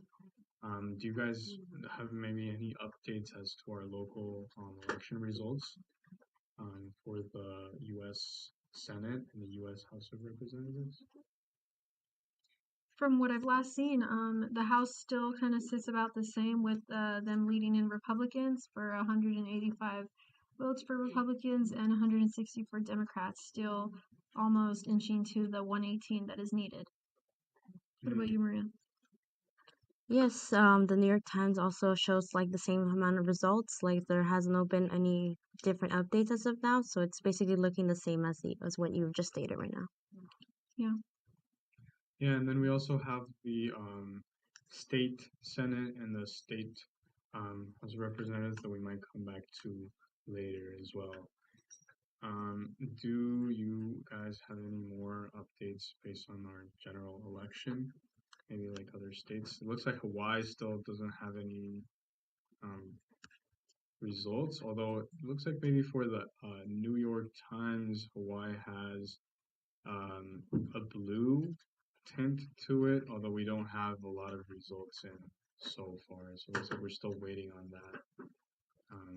Yeah, Hawaii is really interesting because it's showing that they have 0 votes for Kamala and 0 votes for Trump, but it looks like it's been called for Kamala, which is still really interesting. So right now, Hawaii on the Associated Press is reflecting that it is blue.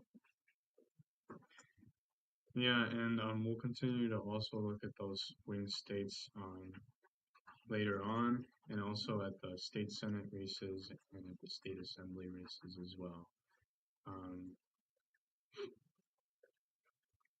Maybe if we can move on to those actual state Senate and state assembly races, according to the Orange County Vote.gov results.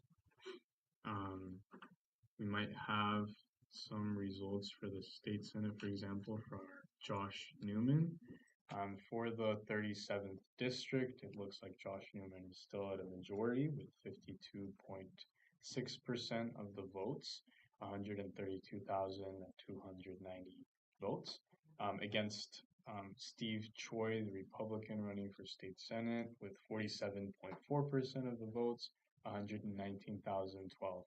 So it looks like it's around 20,000 votes that separate these two candidates for the state Senate District 37 I think we'll be looking at the state assembly. But right before we get there, it's also showing that it is 100% reporting for the state senate in District 37, which means Josh Newman has taken the majority for that. So he has been elected. The results are now in, and Josh Newman has been elected for State Senate District 37. And Josh Newman was the incumbent in this seat, so he gets to keep his seat in the state senate. I was actually able to talk a little bit about Josh Newman. One of his, at the Fullerton College meet and greet with the candidates, one of the main points that he had on his flyer was actually that he was a different kind of Democrat. And when I asked him, what kind of set him apart from other Democrats, he said he was more willing to work with Republicans than those across the aisle. And I believe Hilda Sugarman was endorsed by Josh Newman as well, which I found interesting as well. But yeah, this district, for the State Senate district, it covers the cities of Irvine, Tustin, Costa Mesa, Laguna Niguel, Villa Park, and Fullerton. It is a newly mapped district, but this district has been called now for Josh Newman. David Min formerly held this seat before leaving it to run for U.S. Congress. And Newman has been in office as a state senator since December 2020. And he actually lives in Fullerton as well, which is something very interesting that I read. He's a moderate Democrat, which is kind of referring back to what I was mentioning previously. He was also recalled in 2018 after he cast a key vote in favor of raising the gas tax, but he did win his seat back in 2020. He's a U.S. Army veteran and Yale graduate, and his goals are to help veterans get care and find jobs, as well as keeping neighborhoods safe, reducing homelessness, and protecting abortion rights, which is one of the most important issues that a lot of voters mentioned were in their mind, on their mind while they were voting today. He also wants to fight inflation and accessing affordable health care, and wants to make education more affordable and subsidize the cost for students. And he wants to address homelessness by addressing mental health, substance abuse, domestic violence, and the chronic failure of our foster care system. He does support Proposition 36, going back to our propositions that we mentioned before, which would reclassify some misdemeanors as felonies. And he is endorsed by unions, but he did oppose a measure that would give UC union employees more rights. So that concludes our segment for the State Senate District 37. And now we'll move on to the State Assembly District 67 for the office of Sharon Silva and Elizabeth Culver. Maya, would you like to take it away? Yeah, reporting at 100%, it looks like Sharon Quirk Silva has won the majority with 58.4%, with a total of 47,768 votes. And Sharon Quirk Silva actually is the incumbent and a former Fullerton College alumni. And on the other side, we have Elizabeth Culver with 41.6%, with a total of 33,959 votes. Yeah, so this is State Assembly District 67. Actually encompasses 3 districts. But now we're going to move on to the 59th district. Maria, would you like to take it away for the 59th district? Yes, so for the 59th district, 86.3% of the reporting has been made, and as of now, Philip Chen has a voting of 57.9%, totaling up to 68,427 votes, whereas David Obrand has a total of 42.1%, equaling to 49,712 votes. Yeah, and a little bit about Philip Chen as well. He is a Republican state assemblyman, and he focuses on the cost of living, inflation, and public safety and crime. It is also important to mention that these results are still counting, so only 86% of the votes have been reported yet. But it is most likely that Philip Chen will win this district for the state assembly. Another thing about Fullerton as well is that he focuses on the cost of living and inflation and public safety and crime. He supports $6.2 million in state funding for the Chino Valley Fire District Station 68 in Chino Hills. Now moving on to the City of Fullerton City Council. For District 1, which had Fred Young running against Matt Trucksaw. You can pull those graphics up for Fred Young and Matt Trucksaw. Do you guys maybe have the updated results on the City Council? Yeah, so for the City Council District 1, it is only at 40.5% reporting overall, but right now the majority goes to 72.63% for Matt Trucksaw with a total of 1,564 votes, with Fred Young falling behind at 27.37 thousand votes. Yeah, so it looks like that's still just 40% of the votes counted, so I may not be sure whether that's a call or not yet, but it does look like Fred Young is leading with a 72.66% vote, so it does look like he's on his way to winning the City Council District 1. For the District 2, with incumbent Nick Dunlap and Jan Flory, again, 40% reporting. We have Nick Dunlap with 39.76% of the vote. Actually, it's been now updated to 60.22% of the vote. He has 4,798 votes, and Jan Flory has 39.78% of the votes. So it might be switched around on the graphic, but we do have Nick Dunlap with a 60.22% majority and Jan Flory with 39.78% minority. Now for District 4, Maria, would you like to help us out with District 4? Yes. For the City Council. So for District 4, we have Kitty Jaramillo with Jamie Valencia and Linda Whitaker, and as of now, those results are currently at Kitty Jaramillo with 37.41% of votes, equaling to 1,490 votes, and Jamie Valencia at 33.14%, equaling to 1,320 votes, and Linda Whitaker at 17.90%, equaling to a total of 713 votes. And lastly, Scott Markowitz with 11.55% votes, equaling to 460 in total. But it is said that that Scott Markowitz, that he did drop out earlier in the race, so right now he is not necessarily counted for, reflecting on the other three candidates as well. Yeah, and it looks like it might be a little bit of a close race for this district for the City Council. I mean, Kitty has 37%, while Jamie has 33%. They're only around 170 votes set apart. This is again 40% of the counts of the votes counted so far. So it could switch out, but it looks like it's going to be a close race between Kitty and Jamie Valencia for Fullerton City Council District 4. Now moving on to Fullerton School District Area 2. For Area 2, actually, we have James Cho against Hilda Sugarman. James Cho has currently 62.85% of the vote with 3,470 votes, and Hilda Sugarman has 37.15% of the vote with 2,051. So it looks like this seat in the Fullerton School District might be flipped for James Cho, but again, it's only been 40% of the votes reported so far.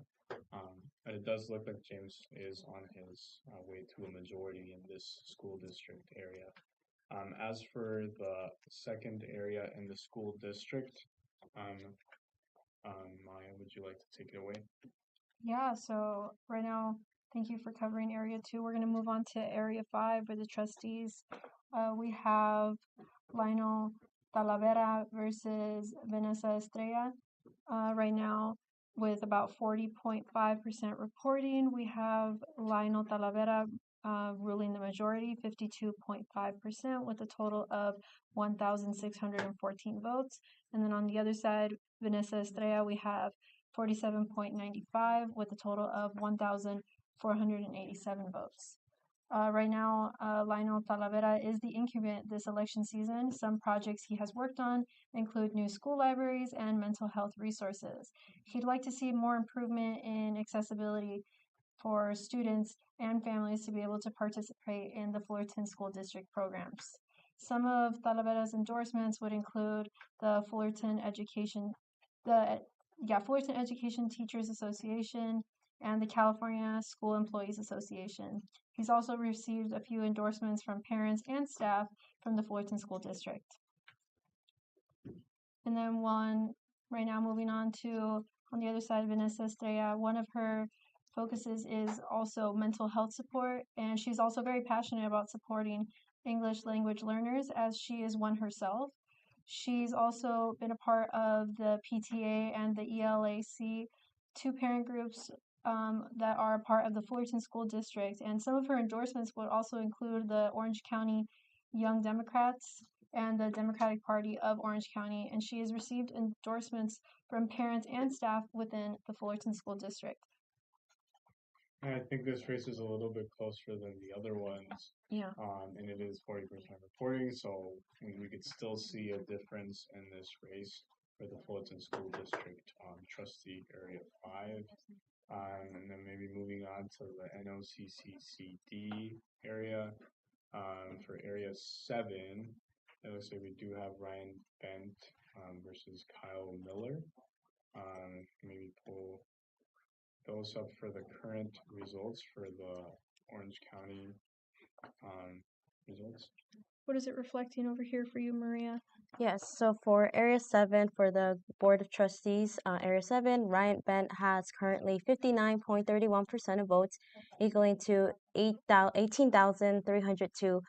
And whereas Kyle Miller has a total of 40.69%, equaling to 12,556 votes.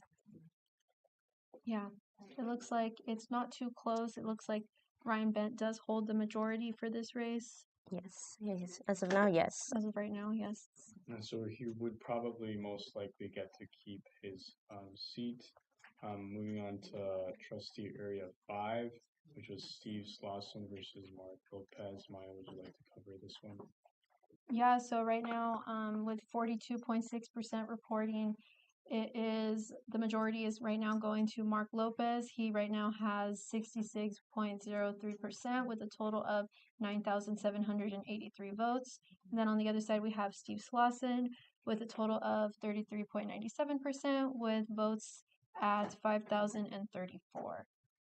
So for right now, the Area 5 Board of Trustees, Mark Lopez, he is an educator for the Anaheim Elementary School District, and he has a bachelor's and master's degree from Cal State Long Beach in political science. He is a high school teacher, and a lot of his students do come to the NOCCCD. And Lopez was elected for Area 4 for the Anaheim Elementary School District in 2018, and for the last 10 years has been a policy advisor for Orange County. He wants to improve public safety on campus and funding more sources for students and improve transfer opportunities. And he's right now currently raised just under $10,000 with about $2,000 being loans. And he did get $5,000 from the part-time faculty union, but no contributions from the full-time union. Yeah, now looking at the area 2 for this NOCCCD, the North Orange County Community College District, we had incumbent Ed Lopez running against Jack Daniel Fennell. It looks like for now, 42% of the votes that have been counted for, we have Ed Lopez in the majority with 67% of the votes, and Jack Daniel Fennell with 32% of the votes. Maria, do you have information on these candidates and maybe Ed Lopez, the incumbent? Yes, so Ed Lopez, he has actually been part of the Board of Trustees since 2016, and he has been a resident of Anaheim for the last 20 years. He has also attended Georgetown University and Indiana University, earning a master's degree at each. He's also actually been a former appointee of the Clinton administration, gaining experience as president, vice president, and secretary of the Board of Trustees. And after Trustee Bent proposed a resolution to effectively ban pride flags on campus, he opposed it and proposed another resolution to allow flags from affinity groups with board approval. He has currently reported zero in fundraising or spendings for his campaign, and Jack Fennell is a constitution guru. I'm sorry. As of now, that's what I have the information for Ed Lopez, the incumbent. And going to Jack Fennell is known to be a construction guru with plenty of knowledge and experience. Fennell plans to reduce wasteful spending, lessen the topics of politics on campus, and ensure every penny is towards education.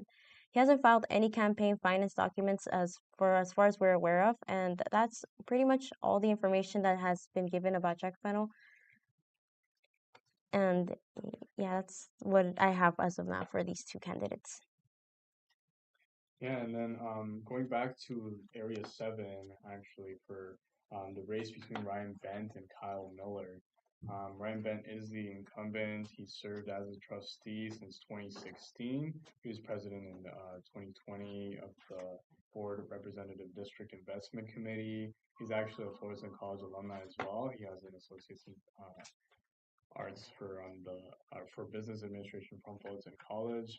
He went to Colorado State, Cal State Fullerton, and Cal State Northridge for bachelor's and master's degrees.